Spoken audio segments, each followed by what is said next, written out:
हिंदू के इस विचार को दुनिया में कोई भी अपना है, अब मैं कहता हूँ पाकिस्तान अपना है, पाकिस्तान अच्छा देश बन जाएगा। और देखो जिस कुंभ में IIT बाबा को इन लोगों ने चढ़ा दिया, वो उसी कुंभ में गौरांग है जी, इस्कॉन का गौरांग दास है जो 1 लाख लोग को डेली भोजन करा रहा था। कम्युनिस्ट हैंगओवर था ना, पैसा नहीं कमाना है। अब पैसा नहीं कमाना है तो फिर शादी नहीं करना, विवाह नहीं करना है, तो फिर क्या करना है, ये सब चल रहा था। अंत में यही है कि हमारे लिए सन्यासी बन जाओ। जो समर्थ हैं उनको वेल्थ क्रिएशन में समर्थ बनाने के लिए भी ये स्टेट का रोल है। उनको आलसी मत बना फ्री डे करके, ऐसे कभी देश कोई समाज आगे नहीं बढ़ सकता। तो यही श्रेष्ठी शब्द आज भी नेपाल में श्रेष्ठी बोला जाता है।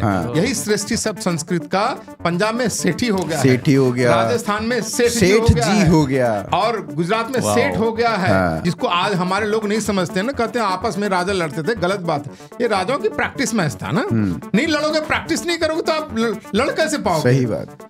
लेकिन ये जो भूल गए कि ये प्रैक्टिस मैच शत्रु के साथ नहीं होना चाहिए, है ना, इसका हमने इसमें दिया है वर्णन जी। नेहरू जी मतलब हर चीज में नेहरू जी आ ही क्यों जाते हैं भाई? कारण क्या है, नेहरू जी भारत के पहले प्रधानमंत्री थे, और नेहरू जी हार्डकोर अंदर से कम्युनिस्ट थे, ऊपर से मुलम्मा जो ना अपने आप को प्रोग्रेसिव पहने हुए थे, अंदर से कम्युनिस्ट थे। ये हैरोल्ड लास्की के चेले थे। अभी आप ये 12 लाख तक की टैक्स लिमिट वगैरह जो हुई है अभी, इसको सही मानते हैं? ये तो क्या है, अभी जैसे जैसे देखो, मेरा मानना कि जैसे जैसे हमारी इकोनॉमी होगी ना, ये मिडिल क्लास लोगों के लिए अच्छा है ना, टैक्स लिमिट बढ़ता है तो उनको थोड़ा सा, क्योंकि बड़ी संख्या तो हमारी मिडिल क्लास है ना, तो मिलता है, तो उनको थोड़ा सा वोट करने में सुविधा हो जाती है। हाँ, वो भी सुविधा। एक चीज मेरे को भगवान कृष्ण की बड़ी अच्छी लगती है कि उन्हें जब रास रचाना था तो मुरली बजानी थी तो वो यूपी में रहे, जब उन्हें लठ बजाना था तो हरियाणा आ गए। हाँ, हरियाणा आ गए। तो हरियाणा का मतलब अब वही हो गया कि यहाँ पे लट्ठी बाज रहा है। तो यहाँ के लोगों को नियम कानून तोड़ने में भी अच्छा लगता है। क्यों? क्योंकि ये नियम कानून बनाना हमारे ऊपर दबाव है, तोड़ना तो ये अच्छी चीज है। हमें ये जो क्वालिटी हरियाणा में या आसपास के लोगों को डिस्करेज नहीं करना चाहिए, बढ़ाना चाहिए। इसीलिए मैं बोल रहा हूँ ना, आप सब हटा दो और अपने आप सब लोग बाजार से खरीद करके कर लेंगे और डिफेंड कर लेंगे। क्योंकि अभी क्या आउट फाइट है, जो फायदा का फायदा लिए जा रहा है। अब रामविलास पासवान का भी बेटा कहे कि हमें उसको रिजर्वेशन मिलना चाहिए, ये तो गलत है। जैसे BR चोपड़ा की महाभारत थी, उसमें तो दिखाया गया है ऐसा है। BR चोपड़ा वगैरह सिनेमा वालों तो हमारा बेड़ा गर्क कर दिया है। टीवी सिनेमा ने तो हमारा इतना बेड़ा गर्क कर दिया है कि उन्होंने पॉपुलर चीज को और परपेचुएट कर दिया है ना।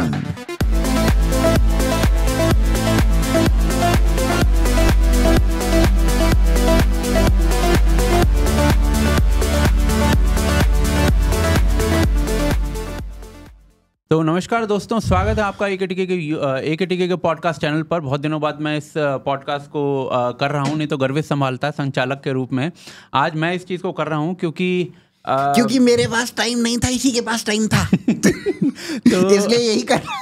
तो ये बेसिकली क्या है कि आज हम स्वामी जी के साथ हैं। स्वामी विज्ञानानंद जी हैं हमारे साथ में, और उनकी एक पुस्तक आ रही है, द हिंदू मैनिफेस्टो।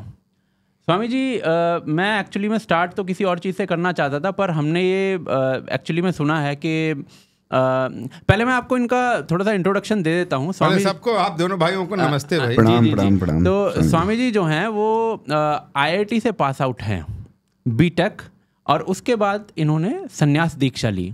एक क्वेश्चन मेरा ये भी रहेगा इनके साथ, और ये जो है वर्ल्ड हिंदू कांग्रेस चलाते हैं। वर्ल्ड हिंदू कांग्रेस, अगर आप नहीं जानते तो आप उनका यूट्यूब चैनल देखिए, यूट्यूब पे वीडियोस देखिए, you will get to know कि कितना बड़ा वहाँ पर आयोजन होता है। विश्व भर से हिंदू आते हैं, एक जगह पर मिलते हैं और विचारों का आदान प्रदान होता है। एक तरीके का कुंभ मेला आप उसको कह सकते हैं। फिर एक इकोनॉमिक फॉर्म भी आप स्वामी जी चलाते हो, जो कि वर्ल्ड हिंदू इकोनॉमिक फोरम, जो हर साल होता है मेरे ख्याल से। हर साल होता है। वर्ल्ड हिंदू कांग्रेस जो होती है वो 4 साल में एक बार होती है। पिछले में मैं भी गया था बैंकॉक में।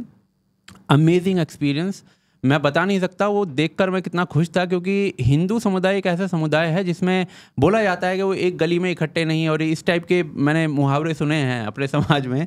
तो वो देखकर मैं बहुत आश्चर्यचकित था कि कितना बड़ा आयोजन जो है स्वामी जी करवाते हैं, और उससे उस मंथन से क्या अमृत निकलेगा वो हमें भविष्य में पता चलेगा।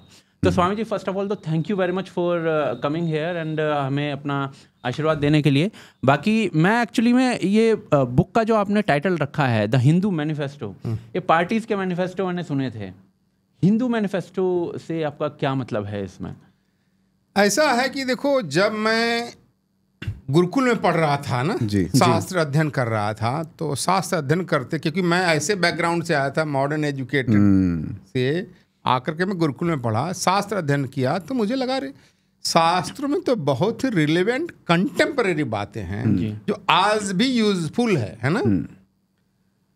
उसको कोई पर भी किसी ने स्ट्रक्चर तरीके से आज की भाषा में आज के लोगों के लिए प्रेजेंट नहीं किया है ना। तो सभी लोग अपनी मैनिफेस्टो की बात करते, तो हिंदू समाज का थॉट प्रोसेस जो है क्या है, जो इंडिविजुअल, फैमिली, सोसाइटी, नेशन, सबकी क्वालिटी ऑफ ह्यूमन लाइफ है ना, समाज को इंप्रूव कर देगा ना। जी जी जी। और ये थॉट प्रोसेस लेकर के ही हमने कहा ये हिंदुओं का विचार है, इसलिए बहुत सारे लोग हिंदुओं के विचार को बेच करके अपना नाम कमाते हैं। तो ऐसा नहीं था, ये हिंदुओं का विचार है, हिंदू शास्त्रों का विचार है, इसीलिए उसका नाम है हिंदू मैनिफेस्टो। हिंदू मैनिफेस्टो इसलिए नाम है कि पहले हिंदू इसको अपनाए और आगे बढ़े, और ये दूसरा है कि हिंदू के इस विचार को दुनिया में कोई भी अपनाए। अब मैं कहता हूँ पाकिस्तान अपनाए, पाकिस्तान अच्छा देश बन जाएगा। सऊदी अरेबिया अपनाए, सऊदी अरेबिया अच्छा देश बन जाएगा, उनका समाज अच्छा बन जाएगा। अगर यूरोप और अमेरिका इसको अप्लाई करेंगे तो वो लोग भी अच्छे देश, समाज बन जाएंगे। यही हिंदू मैनिफेस्टो का पर्पस है। तो बेसिकली एक यूनिवर्सल विचार जो हर जगह इंप्लीमेंट हो सकता है। हिंदू विचार ऑलवेज यूनिवर्सल है ना। लेकिन क्या हुआ है कि हमें लोगों ने, हमारे ऊपर गाली देने वालों ने इतना जो गार्बेज थ्रो कर दिया है कि हम डिफेंसिव हो गए हैं। उसी चीज को डिस्पेल करने के लिए कि हमारा जो यूनिवर्सल विचार है कैसे हमारे लिए नहीं दुनिया के लिए उपयोगी है ना, उसी दृष्टि से रखा है। और इसमें हमने आइडेंटिटी को छुपाया बिल्कुल भी नहीं। अच्छा, तो स्वामी जी मतलब कभी कभी आपके मन में विचार आता है कि मतलब ओरिजिनल आईआईटी बाबा तो आप ही थे? नहीं, ऐसा है, ओरिजिनल आईआईटी बाबा मैं एक्चुअली सचमुच में हमसे सीनियर भी कई आईआईटी बाबा हैं, है ना, हमसे सीनियर भी हैं कई आईआईटी बाबा। लेकिन अनफॉर्चुनेटली क्या है कि देखो, जिस कुंभ में आईआईटी बाबा को इन लोगों ने चढ़ा दिया, वो उसी कुंभ में गौरांग है जी। इस्कॉन का गौरांग दास है जो 1 लाख लोगों को डेली भोजन करा रहा था। आईआईटी बॉम्बे से है। हाँ जी, हाँ जी। इस्कॉन मुंबई का सब देखता है गौरांग दास, उस पर कोई इंटरव्यू देने नहीं आए। चरसी पता नहीं क्या है मुझे पता नहीं ठीक से, कि वो उसको कुछ पता नहीं है, कुछ पढ़ा नहीं है। ठीक है, आईआईटी में पढ़ा होगा, मेरा उससे नहीं मतलब है, मैं उसकी उस क्रेडिबिलिटी पर क्वेश्चन नहीं करता हूँ। लेकिन साधु बनने के बाद शास्त्र, परंपरा, इन सब का उसको कोई ज्ञान नहीं है। मैंने एक टीवी इंटरव्यू में देखा, वो बड़ा जो ड्रेस ऐसा बल के पहुंच करके गया है, तो परंपरा का उसका ज्ञान नहीं है। दूसरी चीज क्या है कि अनफॉर्चुनेटली क्या मीडिया लोग है ना, इन सब चीजों, ट्रिवलिंग चीजें, छोटी मोटी चीजों को हाईलाइट करा दे, सब उसी के पास पहुंचते। मैं तो कुंभ में बहुत कम समय था, लेकिन मुझे खराब क्या लगा कि गौरांग वहां है जो 1 लाख लोगों को भोजन करा रहा था जी। वो आईआईटी बाबा उससे कोई इंटरव्यू लेने नहीं गया।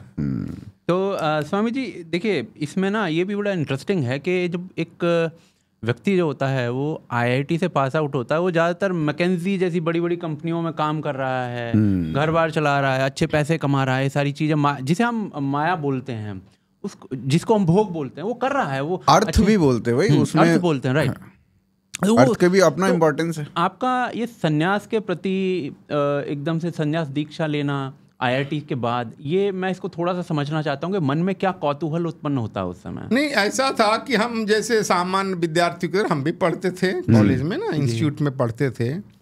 कम्युनिस्ट लोगों का थोड़ा इन्फ्लुएंस था, कम्युनिस्ट लोग ब्रेन वॉशिंग करते थे, है ना। शॉर्ट में बता रहा हूँ कि ऐसा लगता था कि वो कहते थे रसिया बड़ा डेवलप है, चाइना डेवलप है। रसिया से मैगजीन आया करते थे उस जमाने, आप लोग तो छोटे हो, ग्लेज मैगजीन आया करते, सोवियत लैंड, सोवियत यूनियन वगैरह वगैरह, है ना। और हमें भी लगता था ठीक है, हमारे देश में गरीबी है, डिस्पैरिटी है, समझ में आता था इसको बदलना चाहिए। लेकिन हर चीज़ में वो लोग बोलते थे हिंदू, ये सारी समस्या की जड़ हिंदू फैटलिज्म है, फ्यूडलिज्म है, हिंदुओं को गाली देते थे, है ना। तो हम भी तो उन्हीं बैकग्राउंड से आए हैं, घरों से। मैंने कहा देखो हमारे गरीबी तो है, लेकिन हमारे यहाँ उस तरह का ये जिसको को भेदभाव नहीं, रेस्पेक्ट है सबका। देखो आप पढ़ोगे जो प्रिंस कोपाटकिन और बाकुनिन को पढ़ोगे तो वहाँ जो यूरोपियन सोसाइटी का वर्णन है वैसा हमारा समाज नहीं है। हमारे मजदूर का भी रेस्पेक्ट है, हमारे यहाँ घर में काम करने वाले की भी रेस्पेक्ट है। मैं आपको बता रहा हूँ, एक अभी कैंप में गया था मैं नॉर्थ ईस्ट में ना, मैं आपको बता रहा हूँ, मुझे बहुत प्रसन्नता हुई ना। हमारे कैंप में एक महिलाएं भोजन बना रही थी ना, तो हमारा बजरंग दल का कार्यकर्ता बोला, स्वामी जी मैं भी शाम हो गया, मैं मासी को छोड़ के आता हूँ, है ना, घर पर मासी को छोड़ के आता हूँ। तो मैंने ठीक है छोड़ के आओ। तो हमने वहाँ और लोगों से बोला ये इसकी मासी है क्या?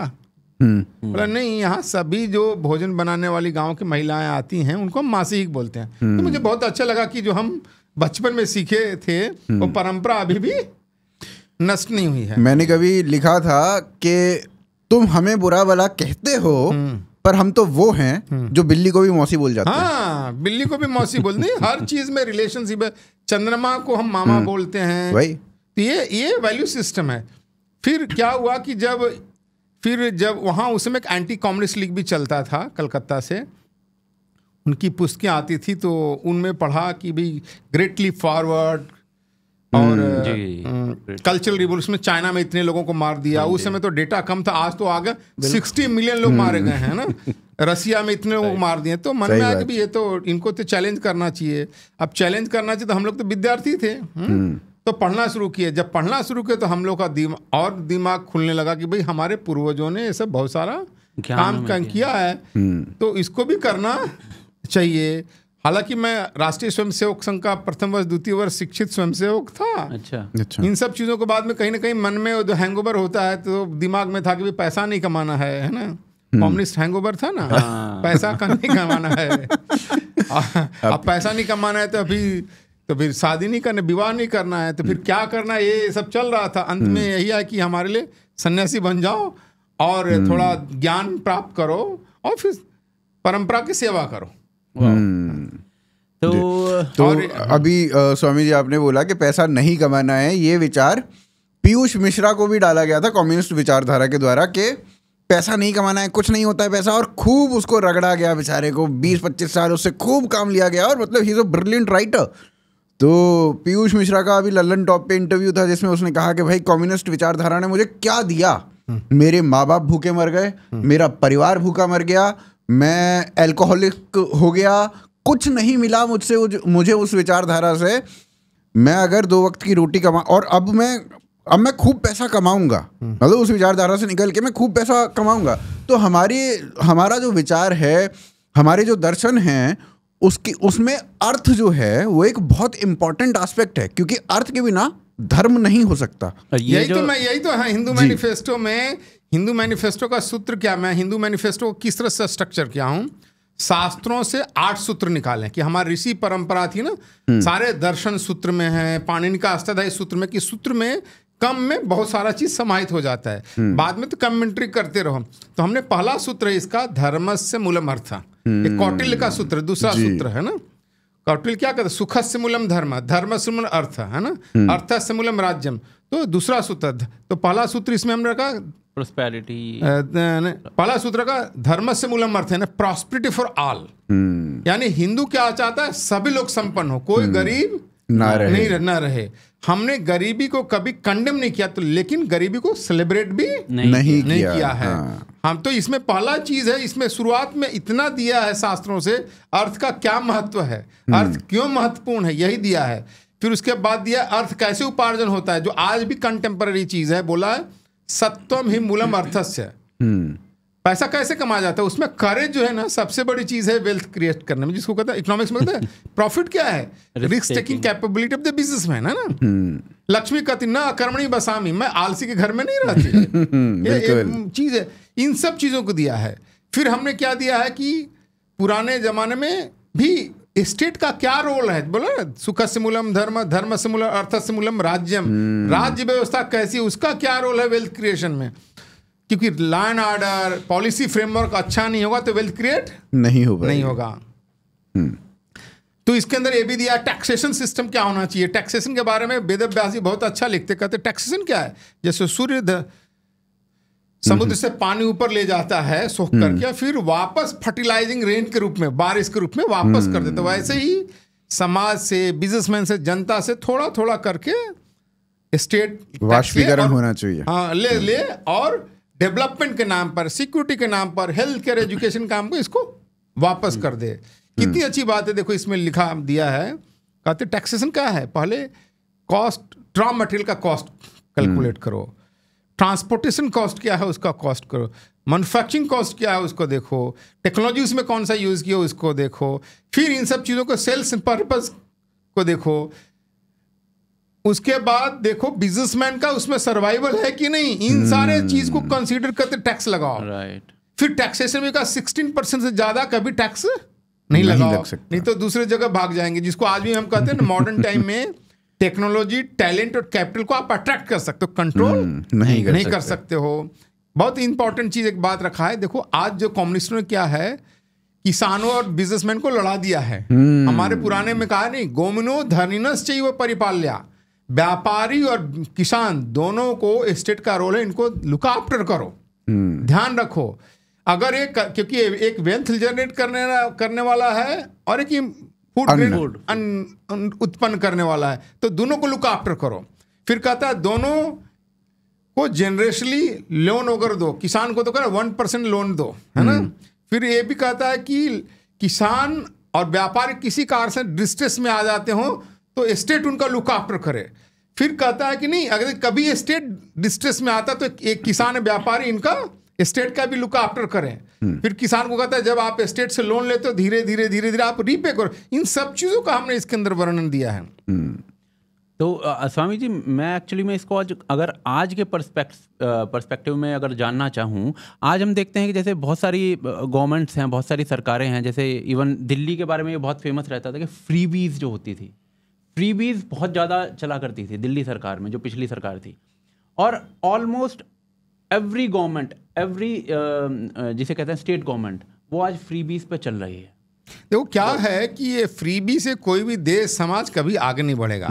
हमारे यहाँ क्या कहा है, जो आज भी अप्लीकेबल है, जो समाज में वीक हैं, विडोज हैं, डिसेबल्ड हैं, ये लोगों को लुक आफ्टर करना चाहिए स्टेट की तरफ से, वेलफेयर, है ना। लेकिन जो समर्थ हैं उनको वेल्थ क्रिएशन में समर्थ बनाने के लिए भी ये स्टेट का रोल है। उनको आलसी मत बना फ्री डे करके, ऐसे कभी देश कोई समाज आगे नहीं बढ़ सकता।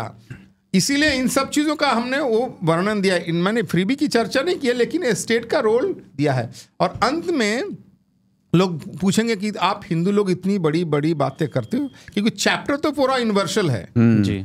उसके बाद हमने 2 अपेंडिक्स डाले हैं। एक है एंगुस मेडिसिन का डेटा दिया है कि कैसे हमारी इकोनॉमी कितनी मजबूत थी और कैसे हम कमजोर हो गए। दूसरा दिया केस फॉर इंडिया, बहुत बड़ी किताब, अच्छी किताब है, विल ड्यूरा की। और एक 2 वॉल्यूम किताब है, बड़ी हिस्ट्री की किताब, the economic history of India, RC Dutt की, रमेश चंद्र दत्त की। उनका समरी दिया कि कैसे हम गरीब हो गए, अंग्रेजों ने हमें कैसे लूटा, उसका भी हमने दिया है। तो लोगों को अपेंडिक्स जो है ना, सीधे सीधे हिंदू को कनेक्ट करता है। और जो मेन चैप्टर है वो सभी के लिए, हिंदू के लिए तो है ही, सभी के लिए है। ये जो हमारे समाज में लोगों ने ऐसा कर दिया कि हिंदू कहने से ही पूजा पाठ कर्म कांड, नहीं, हिंदू कहने से वेल्थ की बात सबसे पहले कहता है। अगर बचपन में आपको याद होगा, हम लोग श्लोक स्कूल में पढ़ा करते थे, क्या था, विद्या ददाति विनयम, विद्या से विनय मिलता है ना, विनयाद यात्री पात्रता, विनय से मैंने पात्रता, आप हम्बल बनते हो, अच्छे योग्य बनते हो। पात्रत्वा धनम आपनोति, उससे धन का महत्व, धनात् धर्मम तत, धन होगा तभी धर्म करोगे, धर्म होगा तभी सुख होगा ना। तो इस चीज का सारा हमने इसके अंदर दिया हुआ, ये तो पहला सूत्र है, प्रोस्पेरिटी फॉर ऑल। हाँ, prosperity अभी for all। इसमें स्वामी जी मैंने जैसे पढ़ रहा था, उसमें आपने लिखा हुआ है कि प्रॉस्पेरिटी फॉर ऑल कैसे होगा। फर्स्ट ऑफ ऑल तो वेल्थ क्रिएशन होगा, वेल्थ क्रिएशन के बाद उसका distribution equally, distribution is the main concern. हमारे यहाँ दोनों, इसका एक बड़ा मैं बता रहा हूँ, पुराना हमारे साथ डिस्कशन हुआ था। मैं वर्ल्ड हिंदू इकोनॉमिक फोरम में चलाता हूँ, तो हमसे एक इंटरनेशनल प्रेस में बैंकॉक में पूछा कि और इकोनॉमिक प्रिंसिपल और इकोनॉमिक फोरम, आपके इकोनॉमिक, हिंदू इकोनॉमिक प्रिंसिपल और फोरम में क्या अंतर है। तो हमने देखा कैपिटलिस्टिक इकॉनमी है, जो कैपिटलिस्टिक मॉडल ऑफ इकॉनमी है, वो कहता है क्रिएट वेल्थ करो, क्रिएट वेल्थ करो, लेकिन एक्यूमुलेट करो। इसलिए आप देखोगे वो कहते हैं कितने हमारे बिलियनियर हैं, कितने बिलियनियर, इसकी चर्चा होती है ना वहाँ, लेकिन शेयरिंग की बात नहीं करते हैं। सोशलिस्टिक और कम्युनिस्ट क्या कहता है? Distribution of wealth. आप बोलो इक्वल डिस्ट्रीब्यूशन हो, तो हमारे यहाँ ये दोनों गलत हैं। क्रिएशन के बाद एक्यूमुलेशन भी गलत है, और केवल डिस्ट्रीब्यूशन विदाउट क्रिएशन डिस्ट्रीब्यूशन भी गलत है। तो हमारा इसका मैंने दिया है सतहस्त समाहार सहस्त्र हस्त संकीर, क्रिएट वेल्थ विद 100 हैंड। पहले तो 100 हाथ से कमाओ, जनरेट करो, फिर 1000 हैंड को शेयर करो, 1000 हाथ से शेयर करो, है ना। और ये जो आपने इसका हिंदी अनुवाद बताया, ये हम बचपन से सुनते आ रहे हैं, सबके घरों में है। और इसमें ना स्वामी जी, मैं मतलब और भी जानना ये चाहूँगा कि जैसे बनिया कम्युनिटी है हमारी, है ना, तो वो वेल्थ क्रिएटर्स रहे हैं हमेशा से, और जितना दान दक्षिणा आज के समय में भी बनिया कम्युनिटी करती है, उतना कोई कम्युनिटी नहीं करती।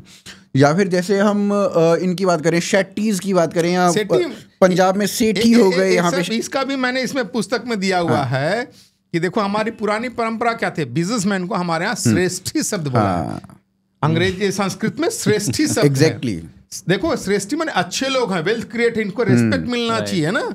तो यही श्रेष्ठी शब्द आज भी नेपाल में श्रेष्ठी बोला जाता है।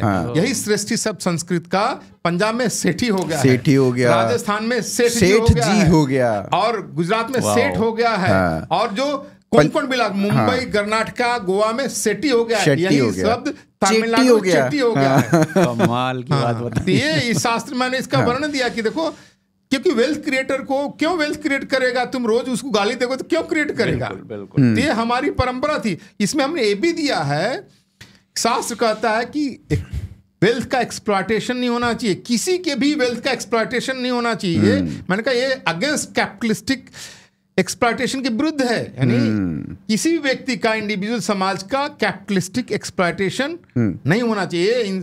हमें इंश्योर करना चाहिए कोई इससे पीड़ित नहीं हो, क्योंकि वो उसका धर्म अर्थ सब नष्ट करता है। तो इसमें मैंने लिखा है कि देखो, लोग कहते हैं ये सब बातें कम्युनिस्टों से आई है, लेकिन हाँ, ये थॉट प्रोसेस कितना पुराना है आज का, मैंने उसको प्रेजेंट किया इसके अंदर। ओके, जो एक बार मेरे को बुक दिखा देता हूँ एक बार लोगों को इस कैमरा में। सो ये बेसिकली मेरे पास बुक का जो डमी है आप देख सकते हैं, इसमें this is the basic book. इसमें आप ये 8 सूत्र पढ़ सकते हैं।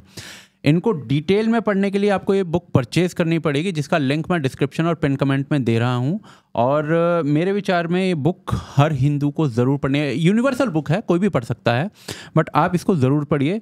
इसमें जो दूसरा सूत्र स्वामी जी आपने दिया है, defeating enemy defending citizen, right? ऐसा है, हमने शास्त्रों से निकाला है, वो है शत्रुंजय प्रजा रक्षा। यह महाभारत का है, शत्रुंजय प्रजा रक्षा। इसका इंग्लिश ट्रांसलेशन के डिफीटिंग एनिमी डिफेंडिंग सिटीजन। तो स्टेट के पास इकोनॉमिक पावर आ जाए तो दूसरा सबसे इंपॉर्टेंट काम है कि आपका मिलिट्री, जिसको तो सिक्योरिटी सिस्टम मजबूत होना चाहिए, है ना। फिर इसके अंदर हम दिया है कि पहले शत्रु कौन है उसको पहचानो, शत्रु के बारे में सारा इंफॉर्मेशन लो, और शत्रु पर बिना दया किए उसको नष्ट करने का प्रयास करो। और जब शत्रु वीक हो तभी उसको नष्ट कर दो, और शत्रु अगर धूर्त मक्कार हो तो उससे बड़ा धूर्त मक्कार बनकर को नष्ट करो, है ना। साठे साठे महासाठी, है ना, ये भी सब शास्त्रों में दिया है। अनफॉर्चुनेटली क्या है कि हमारे लोगों ने शास्त्रों में जो उस समय की रिलेवेंट कंटेम्पररी बातें थी उसको हमारे लोगों ने उपयोग नहीं किया, और हम शत्रु के साथ टूर्नामेंट का व्यवहार करने लगे। जैसे पृथ्वीराज चौहान क्या है उदाहरण में, जिसको कहते हैं, ऐसे बहुत सारे उदाहरण, ये तो ग्लेरिंग उदाहरण है ना, कि उसने गौरी को हरा दिया फिर छोड़ दिया। अगर हमारा शास्त्र क्या कहता है, शत्रु को नष्ट कर दो, पूरा खत्म कर देना चाहिए, छोड़ दिया, और दोबारा प्रिपेयर्ड होके आ गया। दोबारा जब वहां लड़ने गए तो उसने कहा देखो भाई, हम लड़ने नहीं आए हैं, अभी हम पत्र भेजे हैं अपने बगदाद में उसके, अगर उससे जब तक पत्र आता तब तक हम लोग शांति रहते हैं। इस चक्कर में हमारे लोग रिलैक्स हो गए, और सुबह 4 बजे अटैक कर दिया। तो ये भी है, शत्रु को वीक, इसमें कहा शत्रु को किसी तरह दया नहीं करना, शत्रु शरण में आए तब भी दया नहीं करना। शत्रु देखो, हमारे यहाँ सबसे बड़ी गलती क्या हुई, जो हमारा सिविलाइजेशन सफर हुआ, कि कि हमारे यहाँ राजाओं में लड़ाई होती थी, तो लड़ाई टूर्नामेंट होता था। हाँ, वो टूर्नामेंट होता था कि भाई राजा लड़ गए, हार गए, तुमने हमारा टैक्स देना मान लिया, जनता को कोई इससे लेना देना नहीं है। धर्म युद्ध बेसिकली, हाँ, जिसको धर्म युद्ध करे वो तो युद्ध टूर्नामेंट है। क्या है वो, क्या था, ये भी ध्यान दो, बहुत इंपॉर्टेंट, जिसको देखते जानते नहीं समझ में, कि भारत में एवरेज जो है ना, एवरेज 20 आदमी के ऊपर एक सोल्जर हुआ करता था। हाँ, मैंने पास डेटा नहीं मिला, लेकिन कई लोगों का अध्ययन है कि 20 लोगों के ऊपर एक सोल्जर होता था। इसी कारण से इतने सालों तक हम सरवाइव किए। आप देखो कि मुसलमान जब, वो भी मैंने इस पुस्तक में दिया है अपेंडिक्स में, कि मुसलमान जब आए समहाउ 636 AD पर आए ना इधर, सबसे पहले अटैक किया मैं यहाँ पर यानी थाने और भुज में, और सिंध में 712 में फुटहोल्ड हुआ, दिल्ली में 1206 में आए, है ना, 500 वर्ष लग गया। तो ये सामान्य चीज, 20 जनरेशन हमारे लोगों ने लड़ाई की, 20 से 25 जनरेशन लड़ाई की। तो हमारे लोग, सब लोग लड़ते थे। इस चीज के का वर्णन है कि हमारे यहाँ सबको लड़ना चाहिए ना। ये राजाओं में आपस में लड़ाई, वो प्रैक्टिस मैच था, बड़ा है, जिसको आज हमारे लोग नहीं समझते ना, कहते हैं आपस में राजा लड़ते थे, गलत बात है। ये राजाओं की प्रैक्टिस मैच था ना। नहीं लड़ोगे, प्रैक्टिस नहीं करोगे तो आप लड़ कैसे पाओगे? सही बात। लेकिन ये जो भूल गए कि ये प्रैक्टिस मैच शत्रु के साथ नहीं होना चाहिए, है ना। इसका हमने इसमें दिया है वर्णन कि शत्रु के साथ प्रैक्टिस मैच नहीं होना चाहिए। इसलिए राम गोपाल मिश्रा थी, उनकी बहुत फेमस पुस्तक है इंडियन रेजिस्टेंस टू अर्ली मुस्लिम इन्वेडर, बहुत रिसर्च बुक है, उसका समरी दिया हूँ। और सीताराम गोयल जी का पुस्तक है हेरोइक हिंदू रेजिस्टेंस, उसका समरी दिया हूँ कि कैसे हम मुसलमानों से हारें। फिर अपने पुस्तक में हमने क्या कमांडर इन चीफ की क्वालिटी होनी चाहिए, कमांडर कैसे होना चाहिए, सोल्जर कैसे होना चाहिए, उनकी ट्रेनिंग कैसे होनी चाहिए, आर्मामेंट, देखो उसकी बात पढ़ो कि उस जमाने की बात, कहता है हथियारों को रख रखाव कैसा होना चाहिए, है ना, वो प्रॉपर उसका रख रखाव मेंटेनेंस होना चाहिए जी। फिर आर्मी का लुक आफ्टर करना, फोर्टिफिकेशन की बात किया है, इंटेलिजेंस की बात किया है, सब चीज़ इसके अंदर दिया हुआ है। अभी जब हम अपने रीसेंट हिस्ट्री को देखते हैं, दो चीज़ें मैं इसमें कहूँगा। आई थिंक 98 का टाइम था, कब था, इंद्र कुमार गुजराल भारत के प्रधानमंत्री थे, उन्होंने भारत के इंटेलिजेंस के ऑपरेशंस को बिल्कुल बंद कर दिया था, रॉ के ऑपरेशंस को। दूसरी चीज़ एक और बहुत, जब हम बात कर रहे हैं डिफेंस की, तो क्या हम एक इम्पोर्टेड टेक्नोलॉजी जो हम डिफेंस में आज तक यूज़ करते आए हैं, कभी रशियन, कभी अमेरिकन, कभी इजरायली, वो हमारे काम आ सकती है, या हमें अपने हथियार खुद ही बनाने पड़ेंगे? दोनों चीज़ ऐसा है। पहले चीज़ तो जब टेक्नोलॉजी आपके पास नहीं है तो हमें टेक्नोलॉजी को ला करके उसका इंडियनाइजेशन होना चाहिए ना, और हमें अपना डेवलप करना चाहिए। सबसे बड़ी चीज़ है मिलिट्री हार्डवेयर प्रोडक्शन में हमें सेल्फ रिलायंस होना चाहिए। इस बार तो हम कर सकते हैं कि नरेंद्र भाई इसमें थोड़ा एफर्ट्स करके दो चीज़ बहुत अच्छा कर रहे हैं, डिफेंस प्रोडक्शन पर ध्यान दे रहे हैं। फिर कहा था कि यहाँ भारत में मैन्युफैक्चरिंग के लिए भले ही उनसे टेक्नोलॉजी लाओ यहाँ मैन्युफैक्चरिंग का, जिससे कि हमारे लोग भी सीख सकें, वो कर रहे हैं। दूसरा चीज बॉर्डर रोड इंफ्रास्ट्रक्चर डेवलप कर रहे हैं, फोर्टिफिकेशन को मजबूत कर रहे हैं, मॉडर्नाइजेशन कर रहे हैं। हमें तो बेस्ट चीज है कि सारी टेक्नोलॉजी हमारे यहाँ डेवलप हो, अगर नहीं है हमारे तो दूसरे से लेके आओ ना, बाद में धीरे धीरे हम डेवलप कर लेंगे। सही बात है। ओके, इसमें और कुछ है? डिफेंस तो ठीक ही है। अच्छा, इसमें स्वामी जी मैं ये जानना चाह रहा था, अभी जैसे आप बोल रहे हैं कि जो करंट गवर्नमेंट है वो डिफेंस के इक्विपमेंट्स यहाँ पर बना रही है, उन्होंने कुछ अपनी लिस्ट भी बनाई है कि 100 प्रोडक्ट्स हैं, 150 प्रोडक्ट्स हैं, वो हम यहीं पर बनाएंगे, और धीरे धीरे वो लिस्ट जो है वो बढ़ती जा रही है। तो उससे हमारा, मैं डेटा चेक कर रहा था, हमारा जो डिफेंस का एक्सपोर्ट है आज की डेट में हम एक्सपोर्ट भी करने लगे। हाँ। और दूसरी चीज़ एक मैं देख रहा था कि उत्तर प्रदेश के अंदर डिफेंस कॉरिडोर्स बन रहे हैं, आई थिंक एक तमिलनाडु के अंदर भी बन रहा है।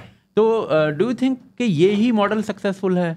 नहीं, ये तो क्या है कि अच्छी चीज है। क्या है, देखो अमेरिका जो डिफेंस का सबसे बड़ा देश है ना, तो वहां क्या है, सारी प्राइवेटाइज्ड कंपनियां डिफेंस में है, वो प्राइवेट कंपनियां हैं डिफेंस प्रोडक्शन में, उसमें सरकार का भी इन्वॉल्वमेंट रहता है। तो भारत में जो जो कंपनियां डिफेंस प्रोडक्शन में है, उन्होंने भारत सरकार से टेक्नोलॉजी ली है, इसलिए अपनी कंपनियां, इसलिए इसका प्रोडक्शन में उन सबको प्राइवेट कंपनियों का पार्टिसिपेशन होने से कोई हानि नहीं है। फिर इंटीग्रेटेड अगर कॉरिडोर बनाते हैं तो सप्लाई चेन में सुविधा होती है ना, उससे अच्छी चीज़ होती है, ये करना चाहिए। इसलिए अधिक से अधिक हमें अच्छे लोगों को, कैपेबल कंपनियों को और जो टेक्नोलॉजी वाले ऐसे लोगों को हमें लाइसेंसेस दे दे करके initial technology support system develop करके हमें अपने लिए भी प्रोडक्शन अच्छा करना चाहिए। और आप प्रोडक्शन करोगे तभी तो आप बेच सकते हो। आप देखो पहले हर चीज हम इंपोर्ट करते थे, अब तो एक्सपोर्ट करने लगे। सही बात। एक्सपोर्ट करने लगे। और हमारे लोगों ने तो अब धीरे धीरे अच्छी अच्छी चीजें बनाने लगी, कई बहुत अच्छी अच्छी चीजें बनाने लगी। आप अगले 5-10 साल में देखना, अगर ये सारा सिस्टम अगर चले तो हम बड़ी संख्या में एक्सपोर्ट करने लगे। देखो हम एयरक्राफ्ट बना लेते हैं, बहुत अच्छे एयरक्राफ्ट ना, फाइटर। बालचंद हीराचंद जी की कंपनी थी हिंदुस्तान एरोनॉटिक्स लिमिटेड, उनका योजना था उस जमाने में कि हमें भारत में एयरक्राफ्ट बनाने, लेकिन नेहरू जी ने उनको नेशनलाइज करके किल कर दिया। आज तक हम नहीं कर पाए। तो ये सारी चीज है दुर्भाग्य। लेकिन नेहरू जी मतलब हर चीज में नेहरू जी आ ही क्यों जाते हैं? भाई कारण क्या है, नेहरू जी भारत के पहले प्रधानमंत्री थे और नेहरू जी हार्डकोर अंदर से कम्युनिस्ट थे, ऊपर से मुलम्मा जो ना अपने आप को प्रोग्रेसिव पहने हुए थे, अंदर से कम्युनिस्ट थे। ये हैरोल्ड लास्की के चेले थे। हैरोल्ड लास्की जानते हो, इतना हार्डकोर कम्युनिस्ट था कि लंदन में जो है ना यूके ब्रिटेन में लेबर पार्टी का अध्यक्ष बन गया। बाद में उसको हटाया गया, वो इतना हार्डकोर कम्युनिस्ट था, है ना। बाद में हटाया गया, उनके चेले थे। तो उनसे और नेहरू जी क्या है, डबल थे ना, जिसको कहते हैं खाल, भेड़ी के खाल में मेमने के खाल में भेड़िया, है ना। कि उन्होंने क्या है प्रोग्रेसिव बनने का, मिक्स इकोनॉमी का भी पढ़ रहा, अंदर से घोर कम्युनिस्ट थे। तो उसके उन्होंने क्या है हमारे सारे इंडस्ट्री का गला घोट दिया, है ना। मैं आपको एक चीज बताऊंगा, यहाँ लोगों को पता होना चाहिए कि इनकम टैक्स इवेजन कमीशन किसने बनाया था भारत में? ये लियाकत अली खान ने बनाया था, जब भारत सरकार के इंटरिम प्राइम मिनिस्टर थे, सॉरी इंटरिम फाइनेंस मिनिस्टर थे। और उसी चीज को सरदार पटेल ने विरोध किया था नेहरू को। हाँ, बाद में सरदार पटेल चले गए, नेहरू जी ने धीरे धीरे उसको इम्प्लीमेंट किया है। तो लोगों को पता नहीं है लोग कहाँ इसका सोर्स है। वो जानता था कि हमें तो इस देश में रहना नहीं है और हमें इम्प्लीमेंट करना नहीं, इनको सिर पर डाल दिया। इसलिए सरदार पटेल ने विरोध किया था कि नेहरू तुम मुझे कहोगे मैं बनिया समर्थक हूं तो मैं एक्सेप्ट कर लूंगा, लेकिन मैं अलाउ नहीं करूंगा। लेकिन बाद में वो बहुत जल्दी चल गए, नेहरू ने वही इम्प्लीमेंट किया। 40 साल तक मैं मानता हूं कि हमारे देश की इकॉनमी को गला घोट दिया गया। इसके लिए जो सेकेंड वर्ल्ड वॉर के बाद जो सारा Japan, Germany, Europe, America develop हुआ, हम पिछड़ गए। अभी आप ये 12 लाख तक की टैक्स लिमिट वगैरह जो हुई है अभी, इसको सही मानते हैं? ये तो क्या है, अभी जैसे जैसे देखो मेरा मानना कि जैसे जैसे हमारी इकॉनमी होगी ना, ये मिडिल क्लास लोगों के लिए अच्छा है ना, टैक्स लिमिट बढ़ता है तो उनको थोड़ा सा, क्योंकि बड़ी संख्या तो हमारी मिडिल क्लास है ना, तो मिलता है, तो उनको थोड़ा सा वोट करने में सुविधा हो जाती है। हाँ, वो भी सुविधा अच्छी है।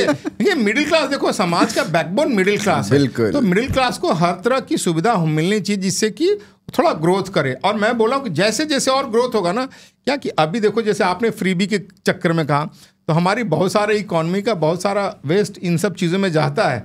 तो धीरे धीरे इकॉनमी होगी, बढ़ेगी, जैसे लोगों में अवेयरनेस आएगा, लोग समझ जाएंगे फ्रीबी से हमारा कोई फायदा नहीं है ना।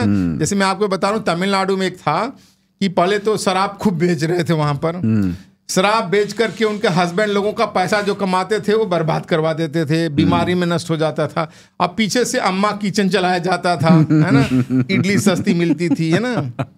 मैं तो कार में बैठा हुआ था, टैक्सी में, तो एक ने बोल रहा था कि यहाँ तो केजरीवाल ने एक बोतल के साथ दूसरा बोतल फ्री दे दिया, जैसे विटामिन की गोली हो ना, जैसे विटामिन और टॉनिक हो ना, एक के साथ दूसरा फ्री है।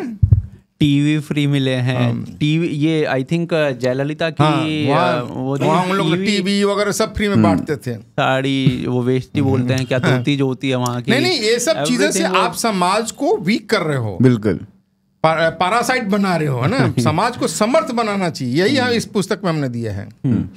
चलिए स्वामी जी अगले पॉइंट इसके अंदर एक और चीज मैं बता दूं, इसमें हमने मिलिट्री स्ट्रक्चर दिया जो महाभारत के समय मिलिट्री स्ट्रक्चर था। अच्छा, पूरा कैलकुलेशन भी दिया है कि लोगों को पता लगे कि ये मिलिट्री स्ट्रक्चर नहीं, हमारे लिए नई चीज नहीं है। महाभारत का कैलकुलेशन दिया कि 40 लाख लगभग सोल्जर लड़े हैं। 40 जो 18 छावनी है ना, उसका सारा कैलकुलेशन में दिया। लोगों को पता होना चाहिए कि इस देश में कितना डिटेल थिंकिंग प्लानिंग था। अच्छा, तो मतलब एक चीज मेरे को भगवान कृष्ण की बड़ी अच्छी लगती है कि उन्हें जब रास रचाना था तो मुरली बजानी थी तो वो यूपी में रहे, जब उन्हें लट्ठ बजाना था तो हरियाणा आ गए। हाँ, हरियाणा आ गए। तो हरियाणा का मतलब अब वही हो गया कि यहाँ पे लट्ठी बाज रहा है। नहीं, अच्छी चीज है ना।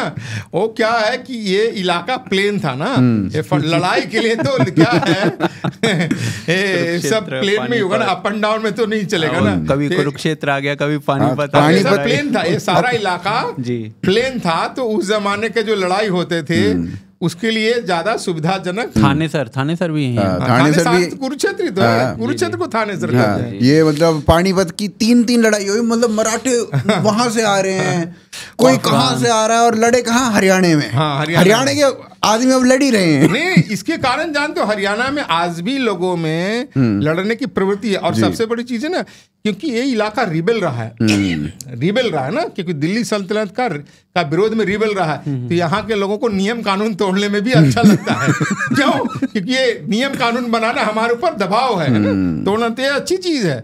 हमें ये जो क्वालिटी है हरियाणा में या आसपास के लोगों को डिस्करेज नहीं करना चाहिए, बढ़ाना चाहिए। सोकल्ड अर्बन एलीट जो है ना, कभी देश समाज के लिए नहीं लड़ सकते। बिल्कुल। हाँ, इसलिए हमें ये जो स्पिरिट है, हमें इस स्पिरिट को, लड़ने की स्पिरिट को बढ़ाना चाहिए। मैं तो कहता हूं कि लोग नाराज होंगे, लेकिन मैं आपको फिर बता रहा हूं कि भारत में आर्म्स एक्ट को हटा देना चाहिए, सबको हथियार रखने का अलाउ करना चाहिए। कारण क्या है कि करता हूं इस चीज का, बिल्कुल, कि ये आर्म्स एक्ट अंग्रेजों ने लगाया था हम लोगों को डिजार्म करने के लिए, कायर बनाने के लिए, है ना, जिससे कि हम उनके विरुद्ध में लड़ नहीं सके, क्रांतिकारी गतिविधि नहीं कर सकते। भगत सिंह ने इस पर लेख लिखा, आर्म्स एक्ट हटाना चाहिए। उस समय की कांग्रेस पार्टी ने रेजोल्यूशन पास किया, आर्म्स एक्ट हटाना चाहिए। हमारे तो आर्म्स की पूजा होती थी।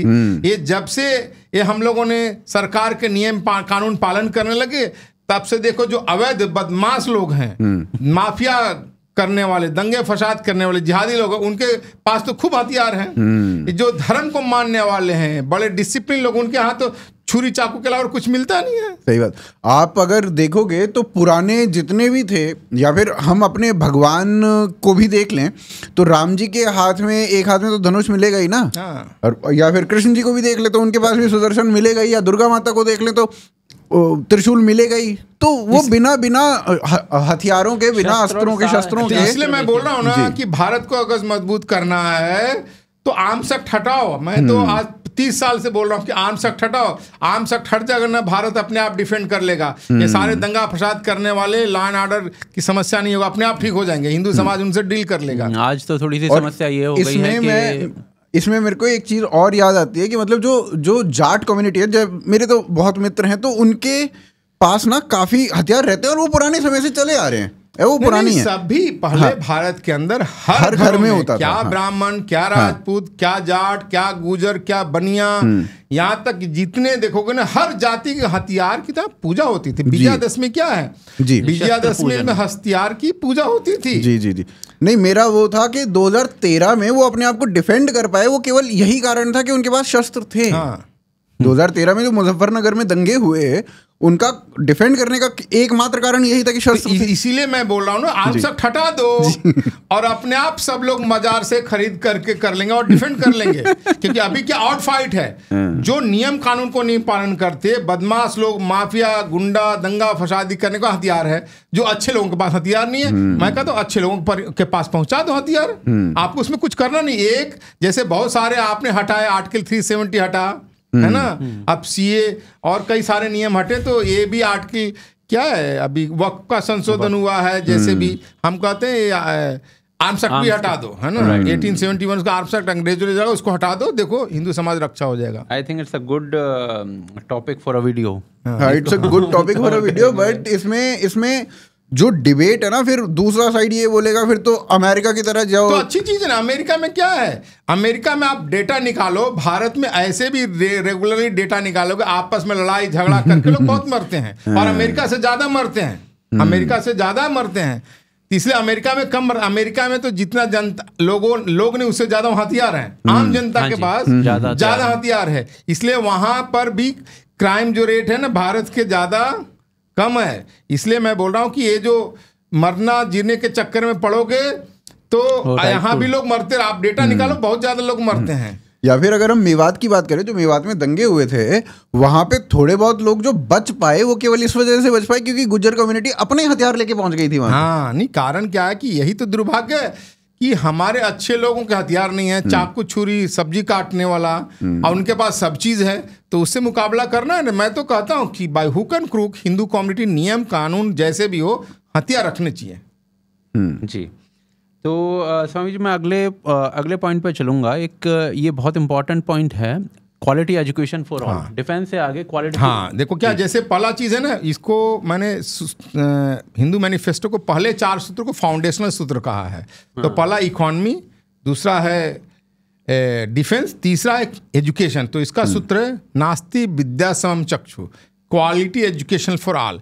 यानी स्टेट का रोल है, समाज का रोल है कि अपने समाज प्रजा जनता को अच्छी शिक्षा सरल सुलभ हो, जिससे कि जनता के अंदर शिक्षा हो, उनमें क्रिटिकल थिंकिंग बढ़े, वो समाज के लिए प्रोडक्टिव बने, देश को आगे बढ़ाएं। नहीं तो क्या है, जो समाज पढ़ा लिखा नहीं होता तो उनमें व्यसन बढ़ जाते हैं, है ना। इन सब चीज़ को रोका जा सकता है, और पढ़ाने के बाद उनके अच्छे एम्प्लॉयमेंट की भी व्यवस्था करना चाहिए। और हमारे यहाँ तो सब दिया है कि हमने पढ़ाने में केवल, हमारे पूर्वज केवल फिलॉसफी की बात नहीं करते थे, हर चीज यानी आर्ट क्राफ्ट टेक्नोलॉजी शिल्प, फिलॉसफी में कहते हैं एथिस्ट फिलॉसफी भी पढ़ो। इन सब चीजों का हमने 32 विद्या में उसका भी वर्णन हमने सब नाम दिया, इतना ओपन है। और अंत में हमने क्या इसका दिया है अपेंडिक्स में 2 चीज कि ब्यूटीफुल ट्री, धर्मपाल जी की पुस्तक, उसका समरी दिया है कि कैसे हम अंग्रेजों ने हमारे शिक्षा को डिस्ट्रॉय किया। फिर हमारे ये देश देखो जहाँ दुनिया के सबसे बड़े बड़े यूनिवर्सिटी विश्वविद्यालय यहाँ थे, दुनिया के लोग यहाँ पढ़ने आते थे।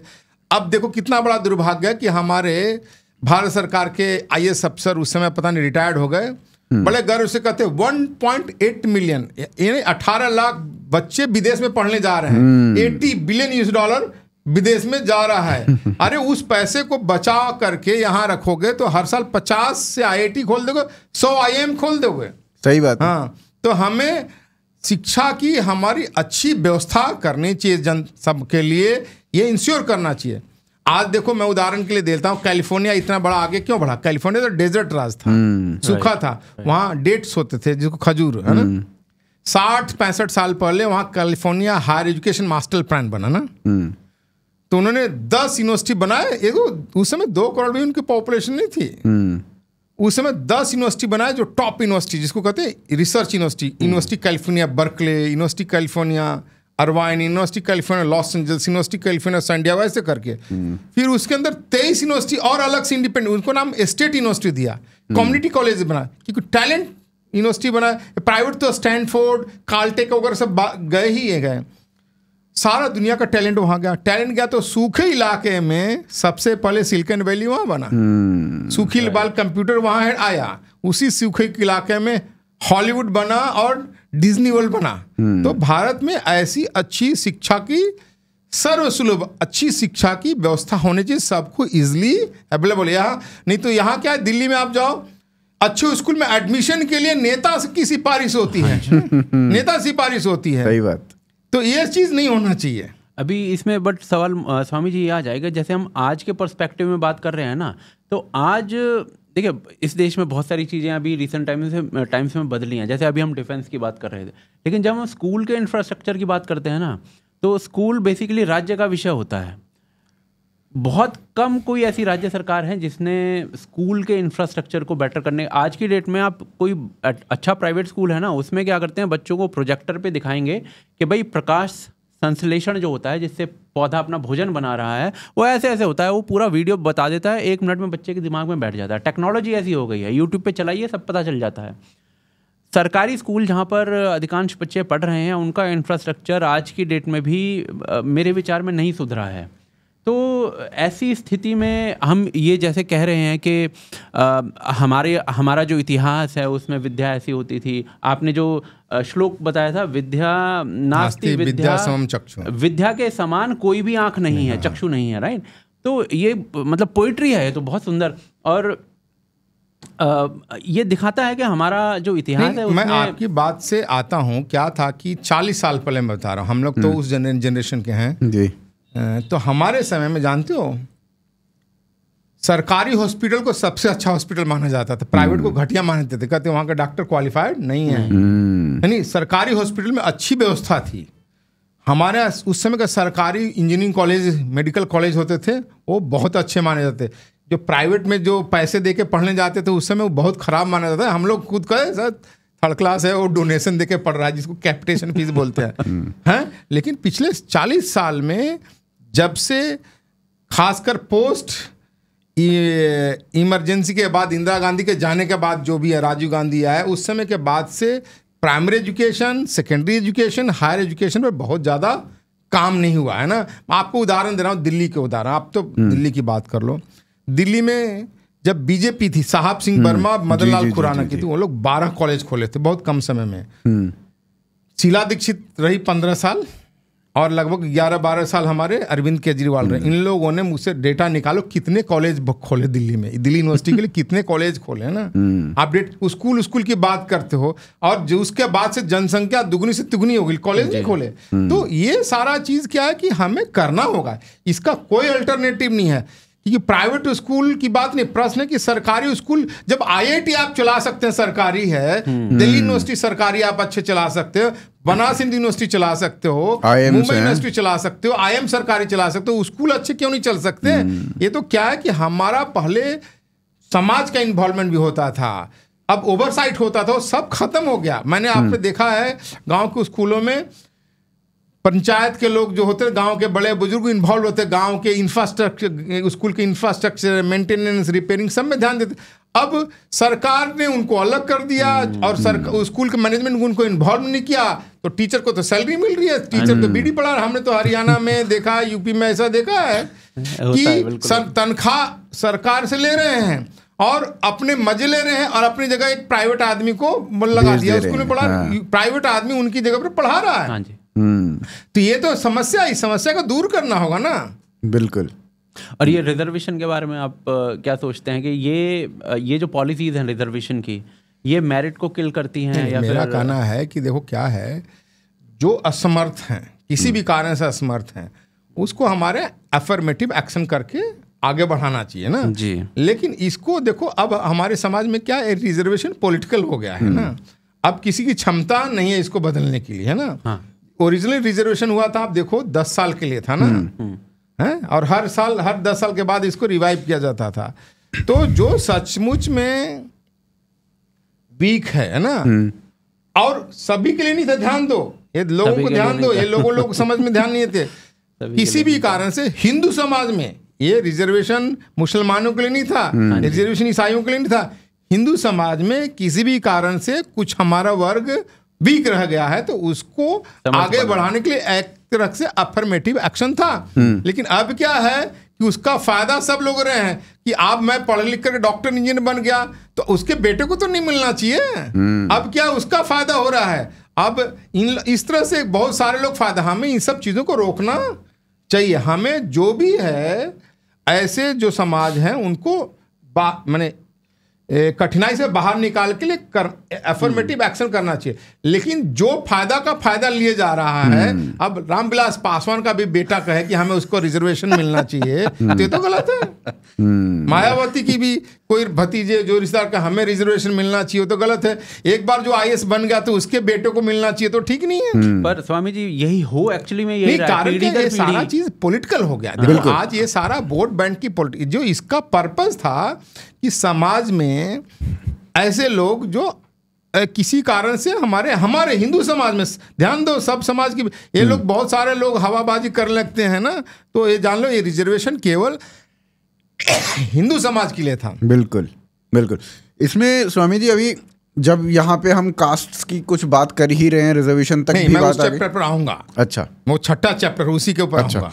नहीं मैं, अच्छा चलिए उसी, ये जो प्रश्न है मैं उसी समय पूछता हूँ। अभी आपका जो इसमें चौथा जो सूत्र है हमारा, वो है चौथा जो सूत्र है हमारा है, वो सूत्र जो संस्कृत में है, ये है अविश्व में लोकतंत्राधिकार है। ये शाकुंतलम का है। इसका इंग्लिश ट्रांसलेशन किया रेस्पॉन्सिबल डेमोक्रेसी।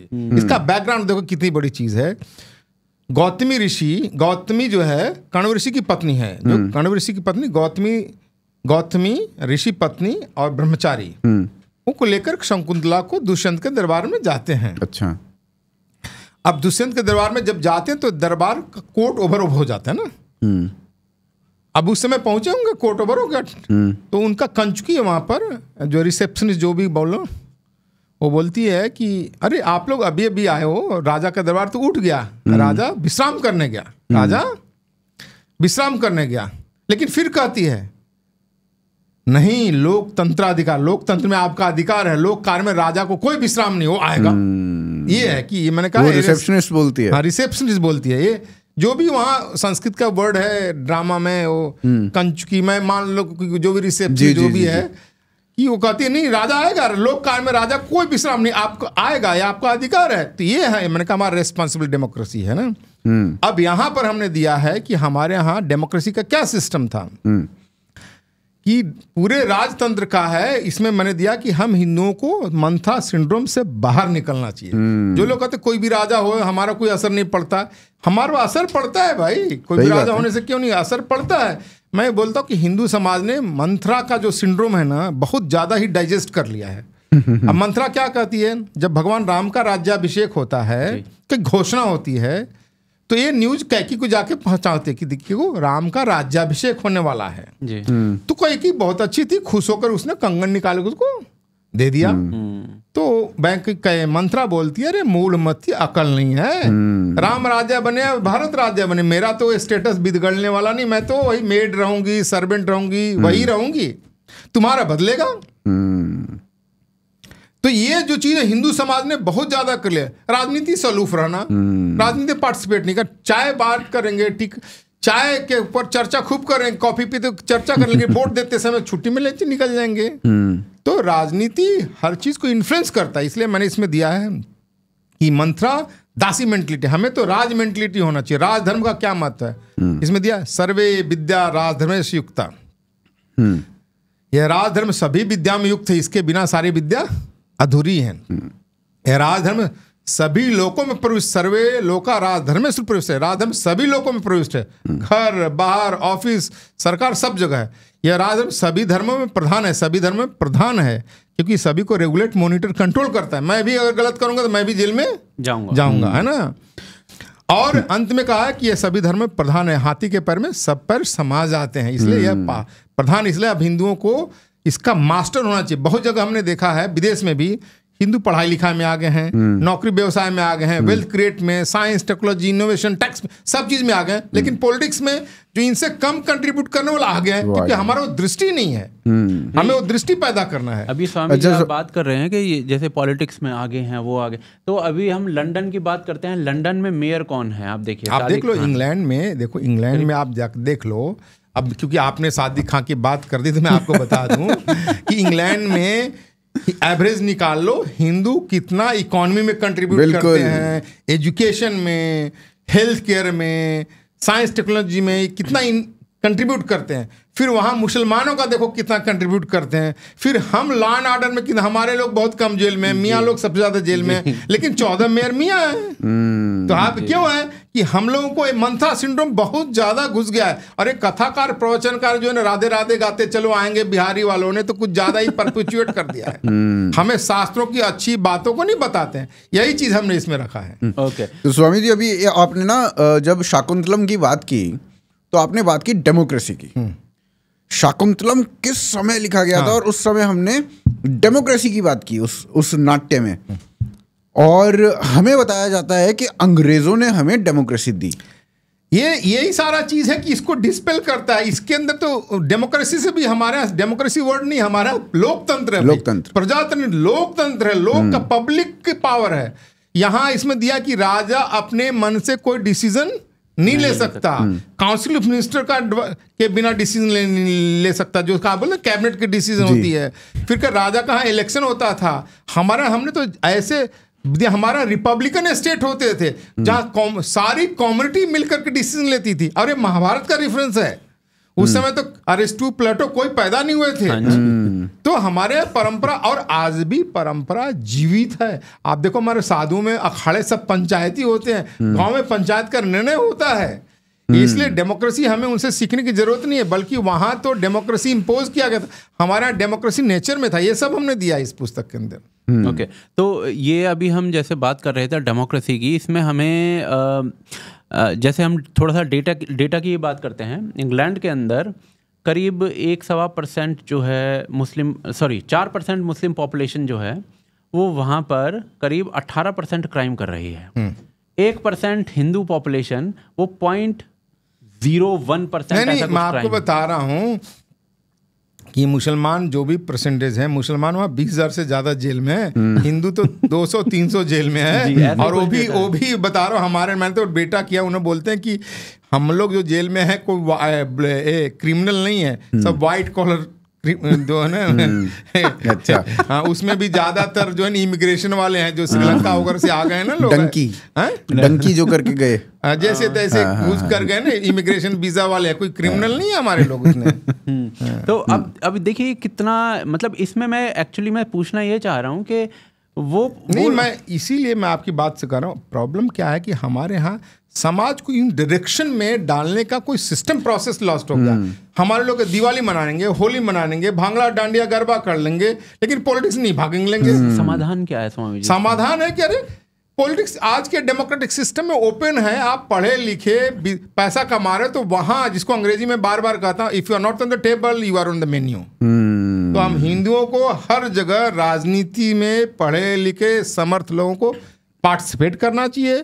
पार्टिसिपेट करने वालों को सपोर्ट सिस्टम डेवलप होना चाहिए, उनका कंपेनिंग के लिए होना चाहिए, वॉलंटियरिंग, वोटिंग दिलवाना, ये सब करना चाहिए, तभी तो आपके लोग वहां जाएंगे। अभी जैसे ये होता है, एक सेकंड, अभी जैसे होता है जैसे स्ट्रैटेजिक वोटिंग होती है। हाँ।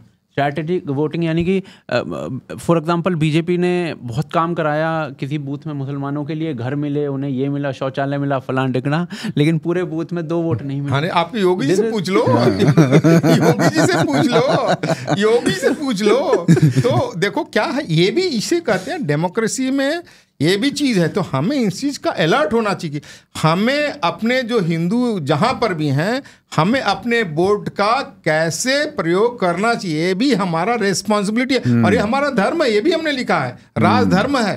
राजधर्म से भाग कर क्या बच नहीं सकते। तो ये मैं बोलता हूँ, ये चारों सूत्र फाउंडेशनल सूत्र हैं, economy, defence, education and politics. ये बहुत इंपॉर्टेंट, सबको अप्लाई करना चाहिए।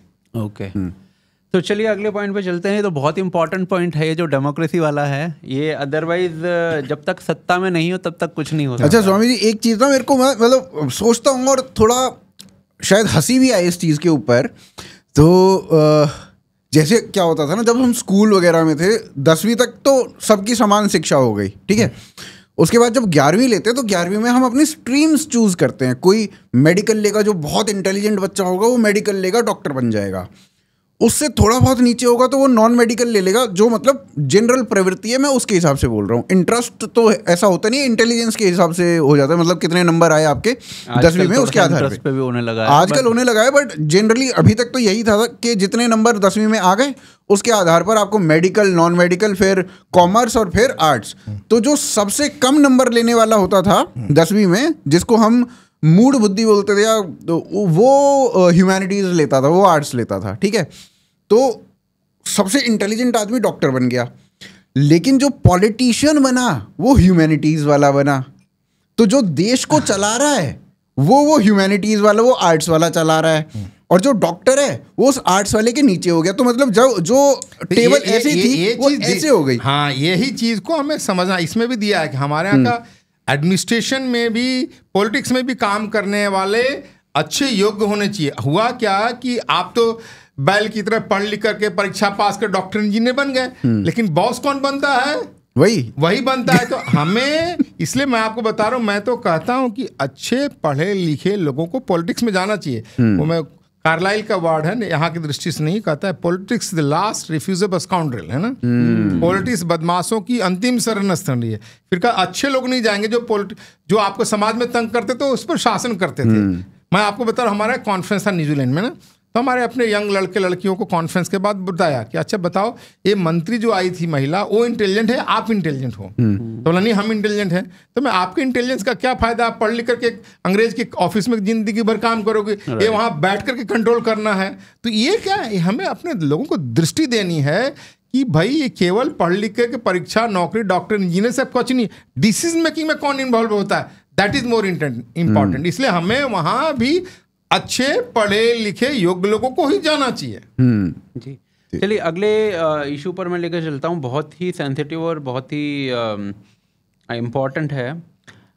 जो आपने मेंशन किए हैं 8 सूत्र, उसमें से 5वां सूत्र है अग्र एति युति हरियाणा, ऋग्वेद का है, यानी हाईएस्ट रेस्पेक्ट वीमेन।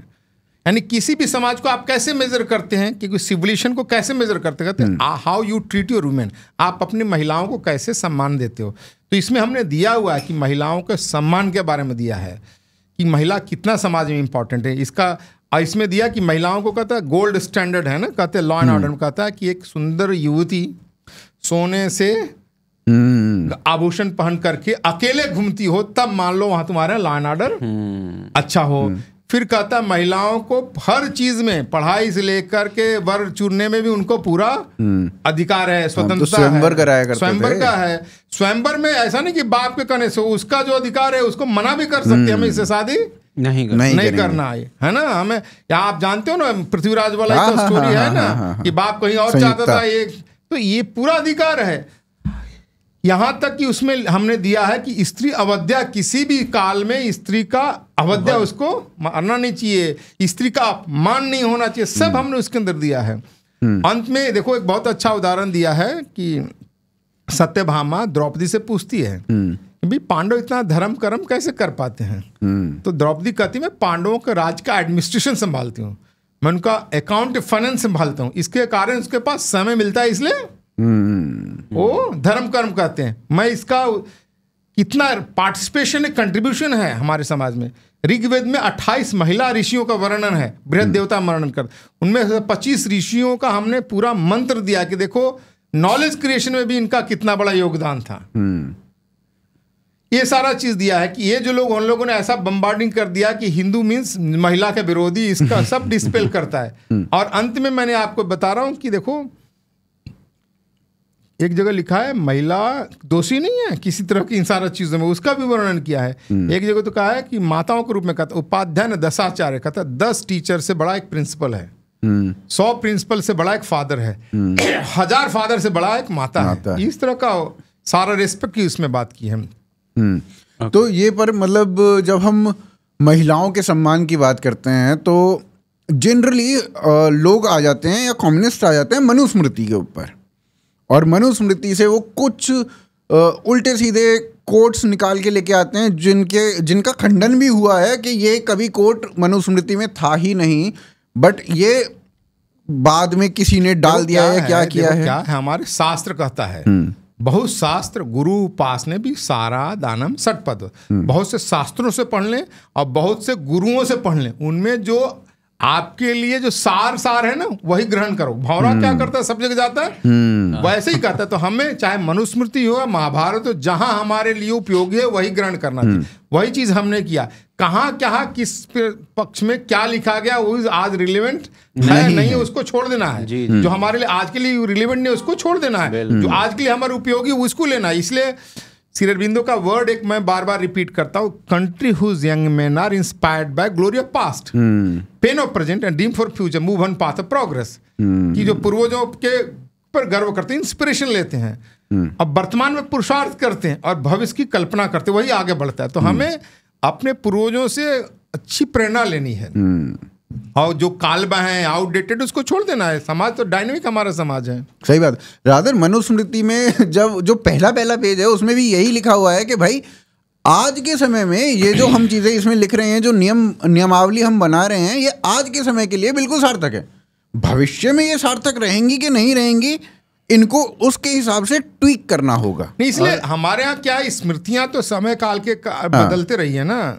और स्वामी जी, आई थिंक ये जो यत्र नारेस्तु पूजन्ते रमन्ते, ये भी वही है, ये आई थिंक मनुस्मृति से ही है ना, मनुस्मृति से ही है। तो अब इसमें एक चीज फिर ये लेकिन अगला लोग ध्यान नहीं देते हैं। इसी श्लोक का अगला पाठ है कि जहां महिलाओं की रक्षा नहीं होती है, सम्मान नहीं हो जाता, तो परिवार राज नष्ट हो जाता है ना। फेमिनिस्ट लोगों को ये नहीं देते हैं तो सब कुछ सिलेक्टिव चल रहा है उसमें, कम्युनिस्टों की तरफ हर लोगों ने इनको देखो, इसमें कितनी अच्छी, जहां उनका सम्मान नहीं होता तो राज्य और नष्ट हो जाता है, इसका वर्णन किया है। और ये बिल्कुल कई इतिहास में हम देखते हैं, जैसे कौरव नष्ट क्यों हुए, द्रौपदी का अपमान किया, रावण नष्ट हो गया, सब लोग नष्ट हो जाएंगे। इसलिए कुंती कहती कि देखो मुझे राज्य जाने का चिंता नहीं, मुझे सबसे बड़ी दुख है कि हमारी द्रौपदी का अपमान हुआ है ना। इसलिए कृष्ण युधिष्ठिर एक जगह कहते हैं द्रौपदी पंडिता है, विद्वान है, ये हमारी बड़ी बहन की तरह से है, और ये माते और परिपाल, बड़े अपनी माता की तरह से हमें लुक आफ्टर करना चाहिए, ये है। और इसलिए मैं बोलता हूँ कि कोई नियम कानून से समाज नहीं चलता। आपको ये रिस्पेक्ट महिलाओं के प्रति जब तक उनके अंदर इनग्रेन नहीं होगा ना बचपन से, तब तक नहीं होगा। और आप ये women participation in the work, उसमें क्या सोचते हैं और उसको बढ़ाने के लिए फिर क्या करना चाहिए? आप देखो ना, मैं तो बोल रहा हूँ कि जब द्रौपदी कहती है कि मैं इनके राज का एडमिनिस्ट्रेशन, फाइनेंस, अकाउंट संभालती हूँ, तो महिलाओं का तो वर्क स्पेस में शुरू से ही पार्टिसिपेशन है। इसका हमने दिया है इसमें, है ना। जब लड़ने गए हैं दशरथ, तभी कुंती उनका रथ, कैकेयी उनका रथ चला रही है। तो हर क्षेत्र में उनका पार्टिसिपेशन, लड़ाई से लेकर के, बिजनेस से लेकर के, पढ़ाई से, हर जगह उनका पार्टिसिपेशन है। था क्या है, मुगल पीरियड में जब स्त्रियों की सुरक्षा नहीं थी, मुस्लिम पीरियड में, तब हमें उन्होंने गुरुकुल में जान भेजना बंद कर दिया। देखो क्या है, महिले हमारे क्या क्या हमारे यहाँ रिचुअल है ना, जो पवित्र जनेऊ का पहले रिचुअल था कि जनेऊ देने के बाद उसको गुरुकुल में भेज दो, घर में नहीं मत रखो। तो लड़कियों को भी पढ़ाते थे, है ना, तो लड़कियों का भी जनेऊ होता था। सेपरेट गुरुकुल, लड़कियों का सेपरेट गुरु होता था। छोटेपन में सेपरेट होता, बड़ेपन में साथ होते होंगे, मैंने अलग अलग हॉस्टल होंगे। जैसे कि मैं उसका भी दिया है वर्ण में कि छोटे में अलग होगा, तो वहां पढ़ने जाते थे, तो उसके लिए जनेऊ होता था। तो जब मुस्लिम पीरियड में सेफ्टी खत्म हो गई, तो हमारे लोगों ने कहा जनेऊ बंद कर दिया महिलाओं को, तो घर में रह गई। अब क्या कि रिचुअल पूरा करना है, तो आप बहुत सारे अभी भी देखो ब्राह्मणों को शादी के बाद 3 की जगह 6 जनेऊ हो जाते हैं, तो महिला का 3 जगह आ जाता है। हाँ, सही बात है। अब मैं अभी इस चीज को बताने के लिए, मैं श्रीधर बेम्बू है ना अपना जोहो वाला, उसके गाँव गया था ना, तो सब चर्चा हो रही थी। तो फिर उसके बाद गाँव में मंदिर देखने गए, तो मंदिर, मेरा तो दिमाग चलते रहता है, तो मैंने मंदिर में देखा वो मूर्तियां बनी हुई, तो मैंने कहा उस मूर्ति में वो ये महिला भी, जो देवी जो भी बनी होगी, जो मूर्ति होती ना जनेऊ पर, मैंने कहा देख लो, ये तो शिल्प है ना भाई, ये तो शिल्प का शास्त्र अनुसार बना, पुरानी है, तुम्हारा मंदिर बहुत पुराना है, मूर्ति झूठ नहीं बोलेगी। तो इसलिए ये चीज पहले था, लेकिन समय काल से होगा। इसलिए हमें जब समाज ओपन हुआ, तो देखो आर्य समाज ने शुरू किया, तो सनातन धर्म समाज ने महिला कन्या विद्यालय बनाने लगे। हमारे समाज तो एक्सेप्ट करता है। इसलिए महिलाओं को अच्छी महिलाओं के लिए अच्छी शिक्षा, अच्छे संस्कार और उनका वर्कफोर्स में पार्टिसिपेशन इंश्योर करना चाहिए। जी, एक बहुत इंपॉर्टेंट पॉइंट है अगला, a non discriminatory social system. हाँ, ऐसा हमारा जो सूत्र है इसका, ये नहुष संवाद का है, महाभारत का है, उसका है एक वर्णस तदा लोको, है ना। नहुष और युधिष्ठिर चर्चा करते हैं वर्ण के बारे में, है ना, जिसको कहा जाता है वर्ण शुद्धता आदि आदि की बात है ना। तो कहते हैं देखो आदि काल में एक ही वर्ण था, है ना, एक ही समाज था, सब ब्रह्मा जी के पुत्र थे, वो उन्हीं के वंशज है। अब वर्ण हो गया है वर्ण का, लेकिन कल भविष्य काल में और एक ही वर्ण रहेगा, एक वर्ण तदा लोक। तो हम कहते हैं नॉन डिस्क्रिमिनेटरी सोशल सिस्टम, है ना। अब इसका मैंने उदाहरण इसमें दिया, 2 बड़े क्रिटिकल चीज है, 3 चीज पर दिया है। पहला चीज तो हम जिनके वंशज कहे जा रहे हैं अभी सामान्य दृष्टि से इस इलाके में जो भी है, शांतनु जो है शादी विवाह करना चाहते किससे, बोटमैन की बेटी है ना, सत्यवती। जी सत्यवती है, सत्यवती शादी करना चाहते, और उसी सत्यवती से विवाह से पहले वेदव्यास जी पैदा हुए हैं, जो हमारे सबसे बड़े ऋषि हैं। और सत्यवती के पिता राजा को शर्त रखते हैं कि जब तक इसका बेटा सत्संग पर होगा तभी होगा, तभी से विवाह होगा। इसका बेटा, सत्यवती का बेटा ही राजगद्दी पर सक्सीड करेगा, है ना। अब ये वचन देखो, यहाँ ध्यान देने कीजिए कि एक ऑर्डिनरी आदमी जो बोटमैन है वो राजा से इक्वल लेवल पर बात कर रहा है। वहां हायरार्की कहाँ है, कहाँ छोटा बड़ा की बात है ना। फिर कहता है भीष्म प्रतिज्ञा करते तो विवाह होता है, विवाह होने के बाद चित्रांगदा विचिद्रवीर पैदा होते हैं ना, फिर उनसे भी संतान नहीं होता, तो बाद में वेदव्यास फिर आते हैं, पांडु, धृतराष्ट्र और विदुर पैदा होते हैं ना। ये सारा महाभारत उन्हीं के बीच में हुआ ना भाई, कहाँ हायरार्की की बात करते हो। नंबर एक चीज। दूसरी चीज क्या है कि हमारे कर्ण को बड़ा हीरो बना दिया गया है। क्या है कि महाभारत में कर्ण विलन है। कर्ण कोई बहुत युद्ध ही एक नहीं जीता है। और क्या हुआ है कि लोग महाभारत पढ़ते नहीं है। वो कर्ण अंगदेश जो आज बिहार का रहने वाला था, मैं उसका बैकग्राउंड देता हूँ। रामधारी सिंह दिनकर अंगदेश के थे, उन्होंने एक रश्मि रति काव्य लिख दिया। अब वो इतना अच्छा काव्य है कि लोग पढ़ के इंस्पायर करते हैं। ये हमारा वो जो कवि है आजकल आप में जो था भाई, क्या नाम है आजकल बाहर आ गया, कुमार विश्वास, और हमारा मनोज मुंशी बड़ा गाते हैं उसको, और सबको अच्छा लगता है। लेकिन महाभारत में विलेन है। सही बात है। ध्यान दो, इंपॉर्टेंट चीज कि कर्ण भी पांडव कौरवों के साथ कृपाचार्य के उसी गुरुकुल में पढ़ता है। द्रोणाचार्य उसमें लिखा है कि द्रोणाच, कृपाच, रामाच, है ना, सारा इसका आदि पर्व के संभव पर्व में भी है, वन पर्व में भी सारा डिटेल अपने पुस्तक में दिया है हमने, कि उन्हीं के गुरुकुल में पढ़ता है। पढ़ने के बाद जब पढ़ाई पूरी हो जाती है तो द्रोणाचार्य गुरुदक्षिणा में मांगते हैं, जाके द्रुपद को पकड़ के लाओ। तो कर्ण भी जाता है और कौरव भी जाते हैं मिल करके, और द्रुपद उनको मार के भगा देता है।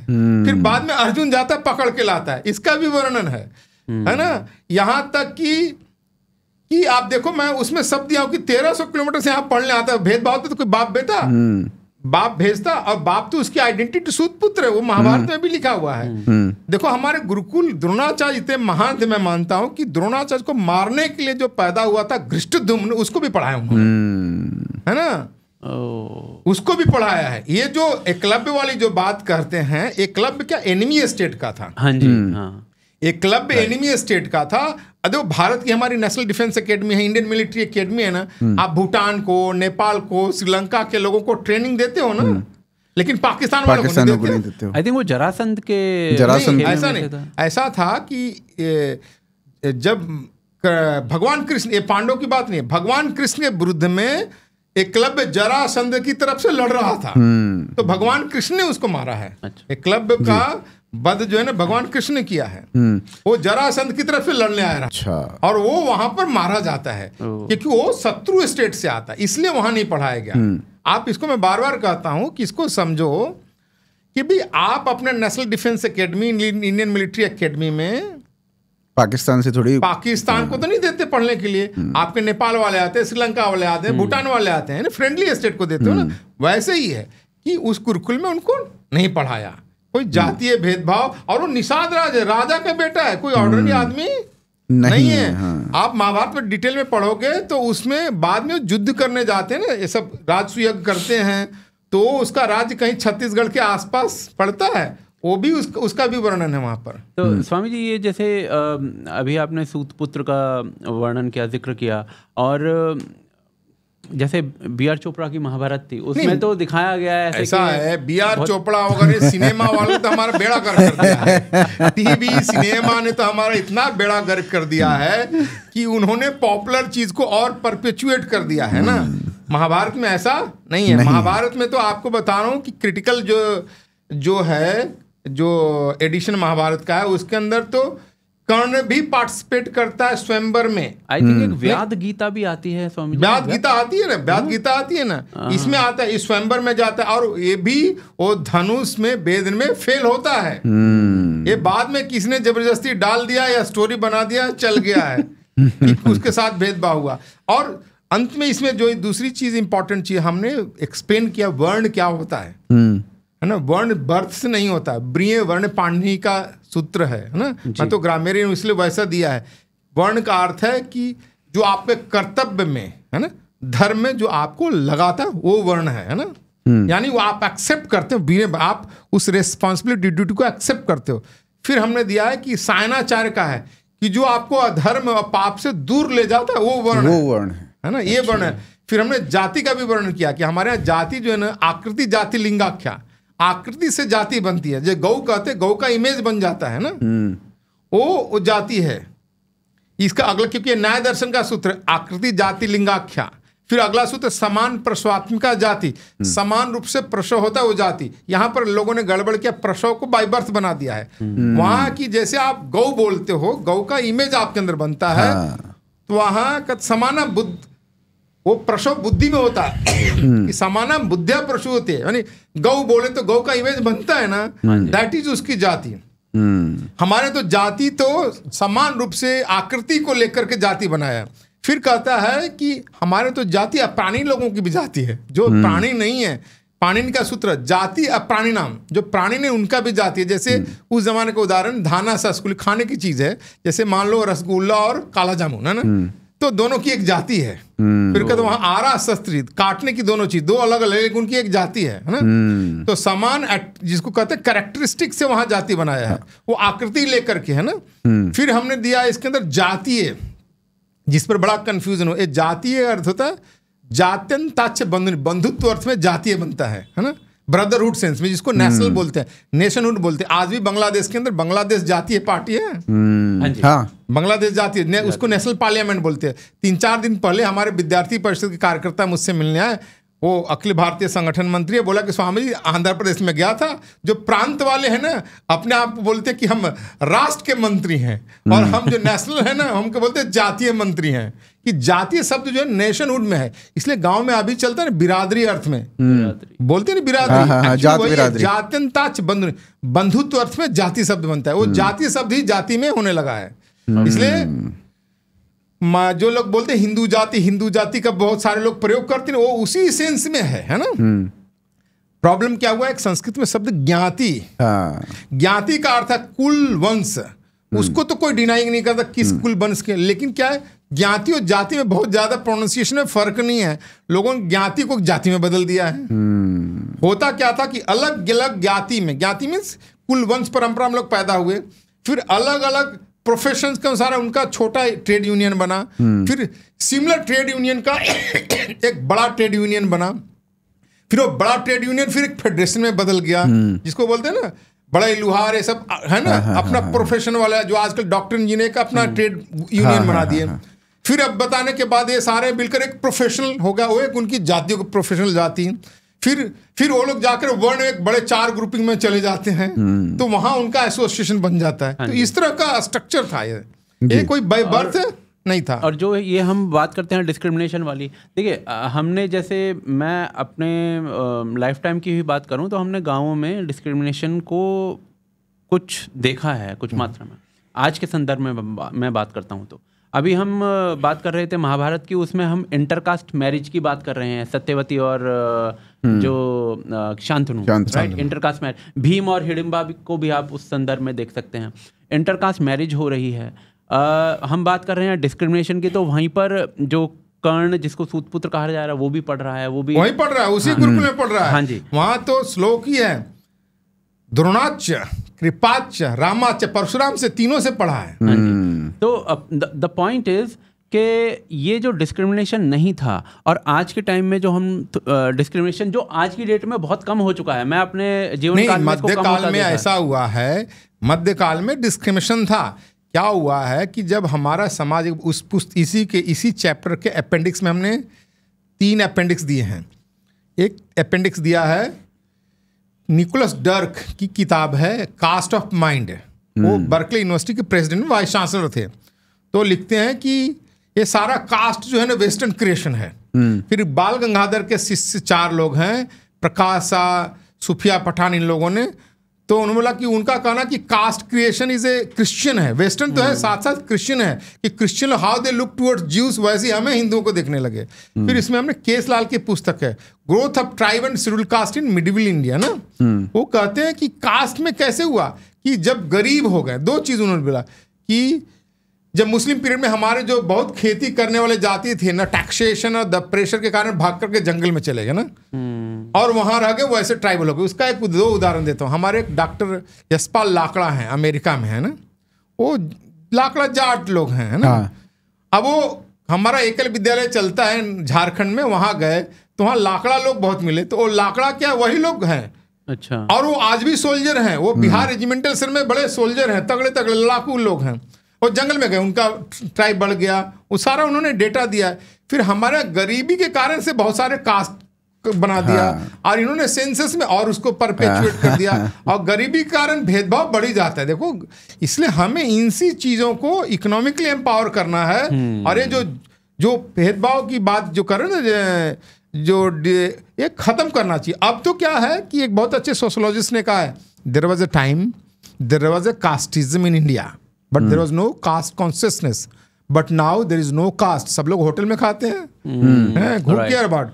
Now there is no caste, but there is a caste consciousness. This is politician created. इसलिए बहुत अच्छी पुस्तक है उनकी, caste, gender and politics, M N. Srinivasan की, 1952 इंडियन साइंस कांग्रेस के वो चेयर थे। तो उन्होंने बोला कि the way you are approach, जो पॉलिटिशियन को बोला कि वो लोग कहते थे हम कास्ट को खत्म कर देंगे, तो बोलते the way you are approaching you are going to, ये कास्ट को और एक्सटिंक्शन करोगे, वही हो रहा है। ये सारा पॉलिटिशियन क्रिएटेड है।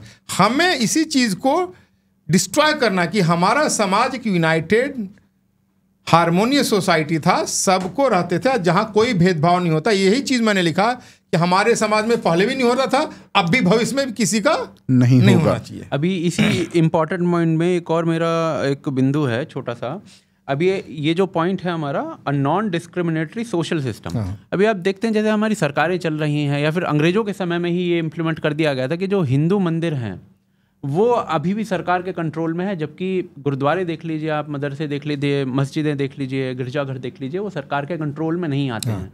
इस पे नहीं, देखो क्या है, पहले तो इसका हिस्ट्री बैकग्राउंड समझो। देखो, भारत में मेन स्ट्रीम जो बड़ा जनसंख्या था हिंदू था जी, यही स्वतंत्रता के लिए लड़ने वाला था, है ना। तो उनको लगा, अंग्रेजों को लगा कि इसको दबा के रखो, इसको दबा के रखोगे उतना ही अच्छा रहेगा, और जो छोटे छोटे ग्रुप हैं जिनको तोड़ो, काटो, बांटो, तो हमसे बांटने के लिए एसजीपीसी बनाया, है ना, और उनका शिरोमणि गुरुद्वारा प्रबंधक कमेटी बना दिया। और हमारे मंदिरों को कंट्रोल करने के लिए उनको लगा कि मंदिरों के पास पैसा होगा तो दे विल रिबेल, है ना। तो हमारे कंट्रोल करने के लिए उन्होंने एंडोमेंट एक्ट बना दिए। और क्या है, सरकार क्या उसी की सक्सेसर है, तो उन एंडोमेंट एक्ट को आज भी कंटिन्यू रखी है। हमें चाहिए कि समाज को आंदोलन करना चाहिए, बड़ा बंडर होना चाहिए, तो ये नियम हटना चाहिए। अब देखो, वक़्फ़ पर 7-8 साल से जुडिशरी से कहा जाता सुन लो, नहीं सुन रही थी, लेकिन वक़्फ़ जब अमेंडमेंट हुआ एकदम जल्दी से भाई लग गया एकदम सुनने के लिए। बिल्कुल, हमारा 20 साल से पिटीशन पड़ा हुआ था मंदिर का, विष्णु बस 40 साल से लड़ रहा। अब उन्होंने कहा नहीं, आप हाईकोर्ट में जाइए, हाईकोर्ट में जाइए, जुडिशरी की बायस है। हमें कहना है कि समाज में आंदोलन होना चाहिए, कि जुडिशरी का रिफॉर्म होना चाहिए, अकाउंटेबिलिटी निश्चित होना चाहिए। अभी देखो कितना पैसा मिल गया जज के यहाँ, हाँ जी, हाँ, कोई इस पर क्वेश्चन नहीं करता जी। इसमें स्वामी जी, जब हम बात करते हैं मंदिर की, तो अभी तमिलनाडु के एक मंदिर से इन्होंने, तमिलनाडु की सरकार ने कुछ पता नहीं कितने 1000 किलो सोना लिया। एक मंदिर से नहीं हो, जो इनके है ना रिजर्व में था ना, सबको मेल्ट कर दिया, सबको मेल्ट कर दिया उन्होंने। ये तो तमिलनाडु का गवर्नमेंट का एक काम क्रिमिनल एक्ट है एक्चुअली। क्या जुडिशरी इतनी बायस है अगेंस्ट हिंदुओं को, हमें इस पर केस करके उनको जेल में डालना चाहिए। अनफॉर्चुनेट पार्ट क्या, हम हिंदू इतने सेल्फिश लोग हैं कि जिसको कहते हैं ना डालडा वाला, क्या नाम, वो गाय मिश्रित जो डालडा वाला वनस्पति घी, क्या ना अडल्ट्रेटेड घी था भाई, हाँ जी, उसका लड्डू खा लेते हैं तिरुपति में, लेकिन आंदोलन नहीं करते। ये तो सीरियसली हाँ, बहुत किसका दोष है? मंदिर में पूजा करेंगे, आंदोलन नहीं करेंगे, लड़ेंगे नहीं, उनको चाहिए हर चीज मिल जाए बना बना, तो ऐसा नहीं होगा। समाज को लड़ना पड़ेगा। मंदिर मुक्ति का आंदोलन एक बहुत बड़ा आंदोलन है जी। और ये नहीं होगा कि भाई मंदिर में जाओ और जय राम राम पूजा कर लो, उससे काम नहीं, इसमें लड़ना पड़ेगा। इस एक मंदिर को मुक्त कराने के लिए विष्णु दुबे को कितना बड़ा आंदोलन का, कम से कम 40 साल लड़ना पड़ा जी।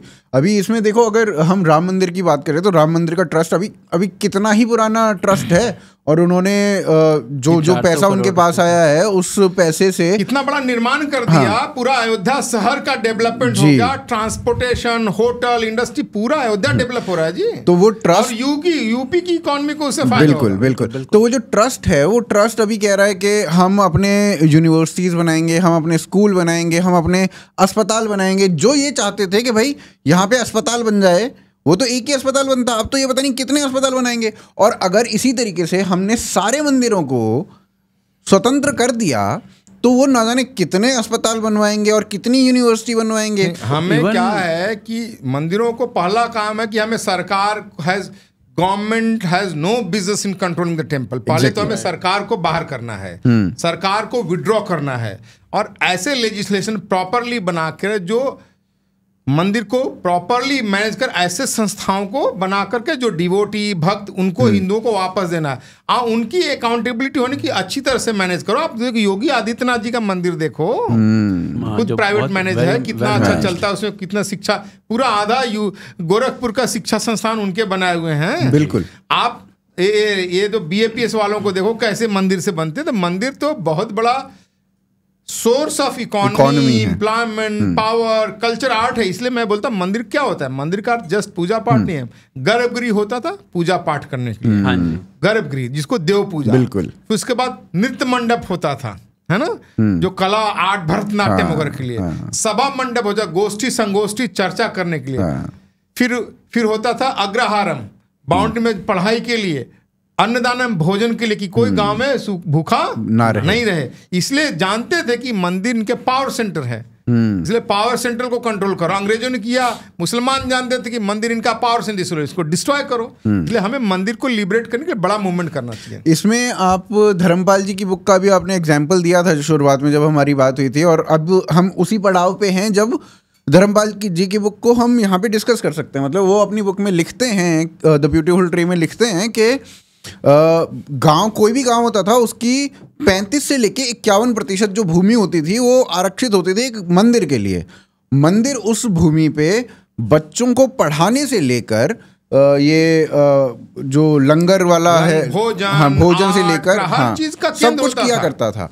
और वहां पर फिर वो ये भी लिखते हैं कि जो मैक्सिमम बच्चे थे वो, जिनको आज हम दलित बोलते हैं, उस फ्रेटर्निटी से आते थे। नहीं, उन्होंने धर्मपाल जी ने क्या किया है, जो अंग्रेजों के डेटा थे ना, एडम का सर्वे था, बंगाल का सर्वे था, पंजाब का सर्वे था, जो लगभग उस समय के सारे भारत आ जाता है, उसका सर्वे दिया। वो सर्वे में है कितने शूद्रों के बच्चे पढ़ते हैं ना, कितने बनियों के पढ़ते हैं, उसमें वो 3 ही 4 है, शूद्र, बनिया, ब्राह्मण, क्षत्रिय, मुस्लिम, और महिलाओं का भी जगह जगह है। कुछ जगह पर इनका जगह जगह वर्णन है, तो सबका डेटा दिया हुआ है। ब्रिटिश जमाने का है, इसका हमने अपने बुक के अंदर दिया है कि देखो how they have destroyed our education. इसलिए गांधी जी ने कहा कि कैसे हमारा जो एजुकेशन का ब्यूटीफुल ट्री था, अंग्रेजों ने उसको सुखा दिया है। बट स्वामी जी, फिर अब ये जो नैरेटिव चलाया जाता है, जैसे अभी कल ही एक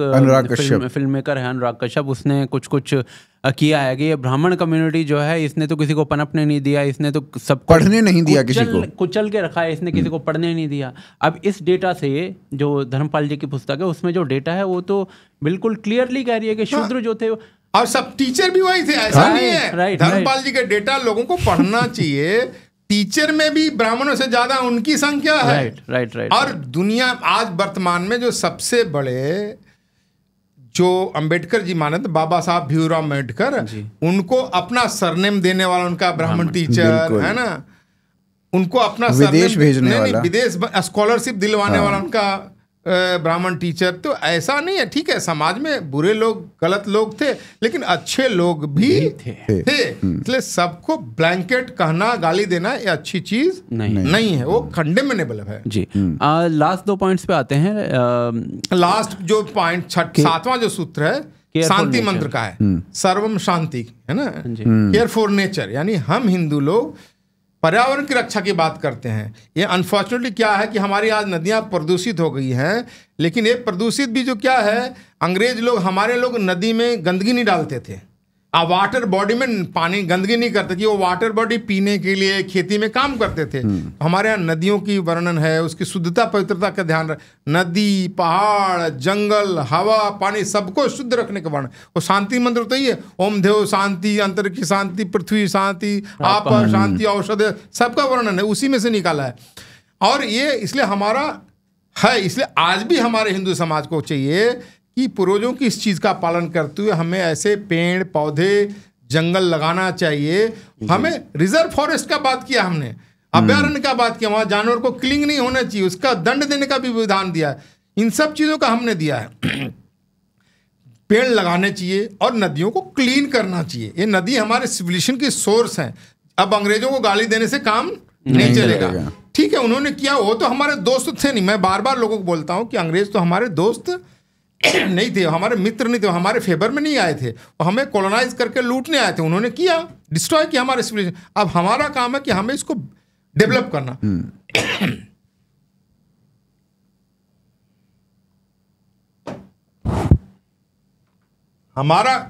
हमारा काम है कि आज के समय में जब हम इकोनॉमिकली आगे बढ़ रहे हैं तो हमारे सिविलाइजेशन का जो सोर्स है, वो नदी हैं, पहाड़ हैं, जंगल हैं, उनको नदियों को स्वच्छ करें, शुद्ध करें, क्लीन करें, हवा को शुद्ध करें, क्योंकि उसमें हमें फ्यूचर जनरेशन को रहना है।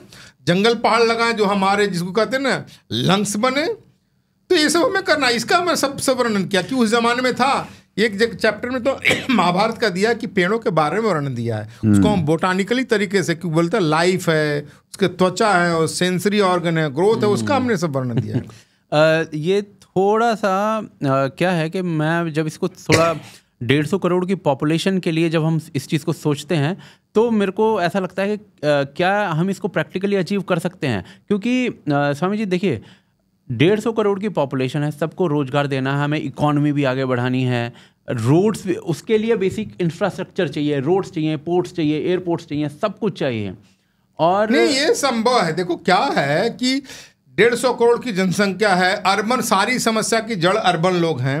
अर्बन लोग को अडॉप्ट करना चाहिए। पेड़ लगाने के लिए लगाए जा सकते हैं ना, कि आप बर्थडे में पार्टी करते हो, लाखों रुपया खर्च करते हो, तो पेड़ तो लगा ही सकते हो। हैं, आज तो टेक्नोलॉजी हो गया, वेस्ट वाटर ट्रीट करके वो एग्रीकल्चर को दे दो, नदी में क्यों डाल रहे हो आप? इंडस्ट्री में इतना बड़ा प्रोजेक्ट लगा, देखो हम लोग तो इंजीनियर आदमी हैं, इंडस्ट्री में प्रोजेक्ट लगाते हो, आप एयर पोल्यूशन का प्लांट लगा सकते हो, जो प्रोजेक्ट का कॉस्ट कम लगेगा, वाटर को ट्रीट करके कर, सब कुछ संभव है। उस दृष्टि होना चाहिए, बिल होना चाहिए, वो सेल्फिशनेस नहीं। हम हिंदू लोग क्या करते हैं, अपना भगवान की मूर्ति उर्ति को फेंकना है तो नदी में देखने की है तो हम बगल में पेड़ में डाल देते हैं, कोई रोड साइड कोई पीपल का पेड़ वहां रख देते हैं, तो इससे काम नहीं चलेगा। इसका ऑनरशिप लेगा।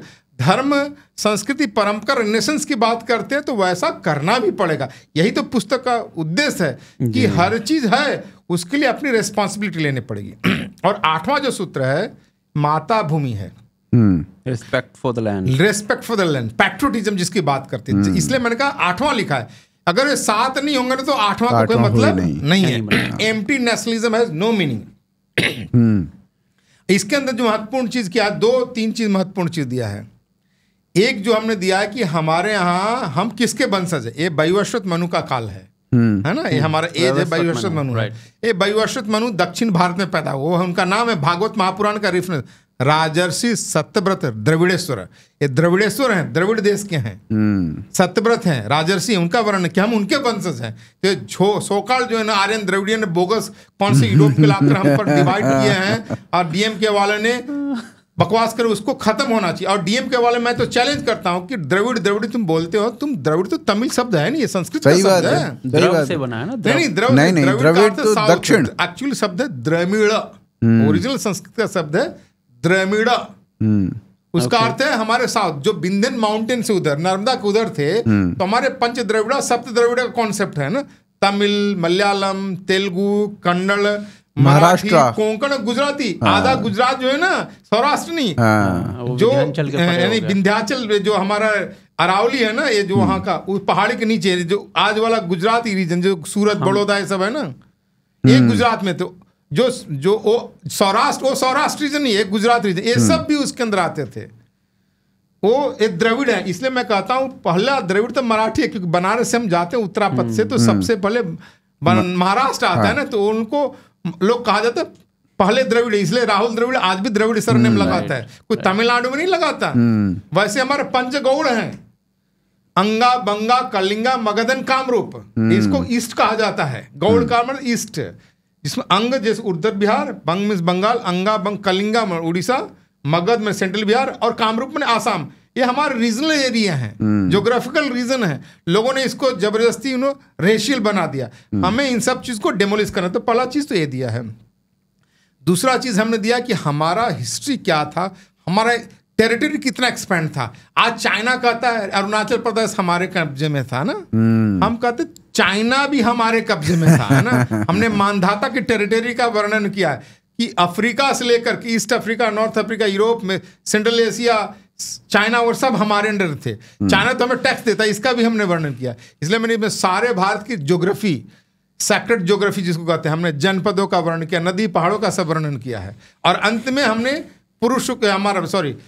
अंत में भूमि सूक्त है ना, माता भूमि पुत्रम पृथिव्या, उसी का है ना, माता भूमि रेस्पेक्ट, उसका वर्णन किया कि हम हिंदू जहां पर भी जाते हैं केवल धर्म भूमि नहीं, कर्म भूमि को उतना ही अडॉप्ट करते हैं, उतना ही कंट्रीब्यूट करते हैं। ये नहीं कि पैदा कहीं और किए और नाम किसी और का ले रहे हैं, काम कहीं और कर रहे हैं, नाम किसी और का ले रहे हैं। हमारी लॉयल्टी नहीं, हमारा सब जगह जो भी देश है, जहां भी रहता है, वो देश की जनता को देशभक्त होना चाहिए। ये है, इसलिए मैंने कहा 8 जो सूत्र हैं कंप्लीट सूत्र हैं, है ना। 4 सिविलाइजेशनल, 4 शुरू के फाउंडेशनल, 4 बार के सिविलाइजेशन, ये 8 को मैं बोलता हूं हिंदू समाज को पढ़ करके कैसा हमारा हिंदू समाज है, ऐसा भविष्य का भारत, ऐसा भारत का हिंदू राष्ट्र हमें बनाने का प्योर अग्रसर होना चाहिए, उसका ब्लूप्रिंट है। और साथ साथ मैं बोलता हूं कि दुनिया के कोई भी देश है ना, Saudi Arabia, Pakistan, Europe, America उसको उपयोग करे, वो और अच्छे देश बन जाएंगे। स्वामी जी, इसमें मेरा लास्ट प्रश्न आपसे रहेगा। आई थिंक बहुत इंपॉर्टेंट क्वेश्चन है ये। तो आपने कहा कि ये जो 7-8 पॉइंट्स जो हैं हम इम्प्लीमेंट करते हैं तो हम एक बेटर हिंदू देश बनने की तरफ अग्रसर हो जाएंगे। जब हम इजराइल जैसे देश का एग्जाम्पल लेते हैं तो यहूदी जो थे वो पूरी दुनिया में छिटके भटकते फिरते थे एक समय पर। तो स्वामी जी, मेरा प्रश्न इसमें यह है कि जैसे ही इजराइल के पास ज़ायनिज़्म नाम की एक विचारधारा, आइडियोलॉजी आती है, उसके बाद वो एक देश बन जाता है, मुट्ठी बन जाता है, और आज की देश में आसपास के 25 देशों को अकेला संभाल कर रखा है। देखो उसका बैकग्राउंड देखो, 2000 साल तक यहूदियों का अपना देश नहीं था। 2000 साल तक अपना देश नहीं था। उनकी भाषा मर गई थी, कहीं भारत को छोड़ तक हर जगह उनको प्रताड़ित किया गया था। अंग्रेजी में पोग्राम शब्द है ना, पोग्राम हर साल यहूदी लोगों को मारने का फेस्टिवल होता था यूरोप में। अब ड्रेफस अफेयर के बाद 1897 में, बार बार कहता हूँ, 1897 में जेनेवा में एक कॉन्फ्रेंस हुआ, और उसको कॉन्फ्रेंस को ऑर्गेनाइज करने वाले थे थियोडर हर्जल। थियोडर हर्जल नाम था। उस कॉन्फ्रेंस में उनका जो भी चर्चा हुआ होगा, लेकिन 2-3 चीज मैं बता रहा हूँ क्या हुआ। कि उनका था कि भाई हमें इजराइल बनाना है ना, we have to go on our own homeland, है ना। तो होमलैंड में कैसे जाएंगे, उनके पास तो सेना नहीं, आर्मी नहीं, राजा नहीं। तो पहला हुआ कि अगले 25-30 साल तक यहूदी फोकस करेंगे बिजनेस इकोनॉमी पर। Our road to homeland will go through the economy. 25-30 साल में यहूदियों ने इकोनॉमी पर इतना प्रभाव कर लिया, क्योंकि इकोनॉमी में उन्होंने डिसाइड किया will go on banking finance. सारे ने, की जनसंख्या कम है। आज भी देखो दुनिया के वेल्थ के ऊपर यहूदियों का बहुत बड़ा प्रभाव है। इकोनॉमी के बाद उन्होंने कहा एजुकेशन कहा।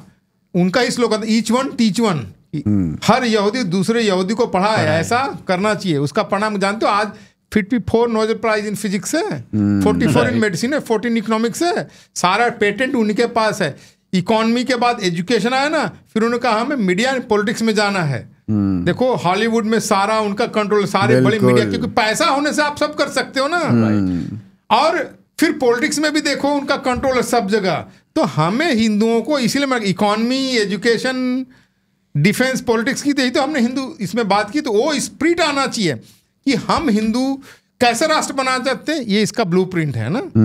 वो उसी इंस्पिरेशन लेना है, वही प्रेरणा हिंदू रिसर्च मूवमेंट का ये प्रेरणा है ना। ये इसी के लिए हमने लिखा है कि जो श्री अरबिंदो कहते हैं, the country whose young man are inspired by glory of past, pain of present, dream for future, move on path of progress. इसी चीज लिखा है। अब उस चीज को लेकर के फिर काम करना है। हमारे लोगों की समस्या, बातें हम खूब बनाते लेकिन काम नहीं करते। राइट, सही कह। और सावरकर जी का जो हिंदुत्व है वो इसमें सावरकर जी का हिंदुत्व को, तो देखो सावरकर जी को जब हिंदुत्व लिखा था वो जेल में थे। ऑनेस्टली मैं बता रहा हूं, वो जेल में थे। और एक गांधी जी ने हिंद स्वराज लिखा था। एक प्रकार के सावरकर जी का हिंदुत्व पुस्तक गांधी जी के हिंद स्वराज का रिप्लाई है। रिप्लाई है। हिंदुत्व उनके बाद जेल में पढ़ने का सामग्री नहीं था। अनफॉर्चुनेटली क्या, उसके बाद लोगों ने काम नहीं किया उस पर के, और हम अपनी आइडेंटिटी से कंप्रोमाइज कर ली है ना। हम क्या हुए, पहले थे हम हिंदू, फिर बाद में हिंदू छोड़ करके हम बन गए आजकल इंडी के सनातन, पता नहीं क्या क्या करने लगे। मैं तो चैलेंज करता, मुझे बताओ हमारे हीरो कौन थे?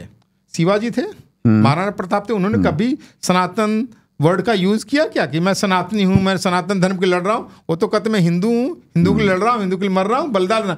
तो हमने अपनी आइडेंटिटी कंप्रोमाइज करके रिट्रीट करने का, इससे हमारा कोई भला होने वाला नहीं है। हमारे जो हीरो थे, हमारी हिस्ट्री है, जो टीयर है, सब हिंदू के रूप में, हमें उसी आइडेंटिटी को अडॉप्ट करके आगे बढ़ना चाहिए। इसीलिए हमारा काम का एक और महत्वपूर्ण है कि हमें हिंदू शब्द को पॉपुलर, फैशनेबल और कूल बनाना है, जिसके हिंदू कहने से किसी को हीन भावना नहीं है। मैं कॉलेज में था स्वामी जी, एक बार मैंने बोल दिया था। हाँ। ये मैं बात कर रहा हूँ 2006-07 के समय की। वो कालखंड ऐसा था कि मैंने एक बार बोल दिया कि मैं हिंदू हूँ। हाँ। इस तरीके से, हिंदू होने से पहले अच्छा इंसान बनो, ये एक बेसिकली रिप्लाई आता था उस समय। हमें यही तो बनाना कि हिंदू जो होगा वो अच्छा इंसान ही है, अच्छा इंसान है। हाँ। और हिंदू के बाद जो मुसलमान 9/11 करने के बाद भी उसको मुसलमान करने में कोई खराबी नहीं है। हम हिंदू जो कुछ भी नहीं किए हैं, हमें हिंदू करने में डर है, क्योंकि हम लोगों ने ना कथाकार, प्रवचनकार जो है ना,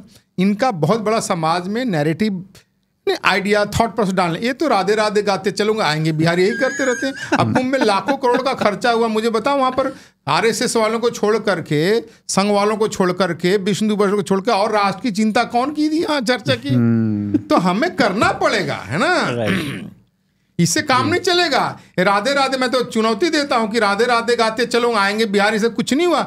जब औरंगजेब ने कृष्ण जी का मंदिर तोड़ दिया, तो पुजारी जो मूर्ति लेकर धक्के खा रहे थे। और जयपुर जो वैष्णव राज कहा करता है, उसने भी शरण नहीं दिया। अंत में राज सिंह के पास गए, राज सिंह ने कहा हमारे राज में कहीं रख दो।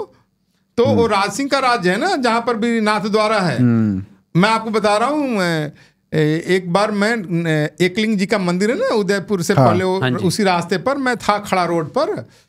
तो गुजरात से ग्वालियर बहुत बड़ा नाथ द्वार की भक्ति करते हैं, तो बहुत सारे लोग आए कार से काफिला। तो हमसे पूछे किसका मंदिर है?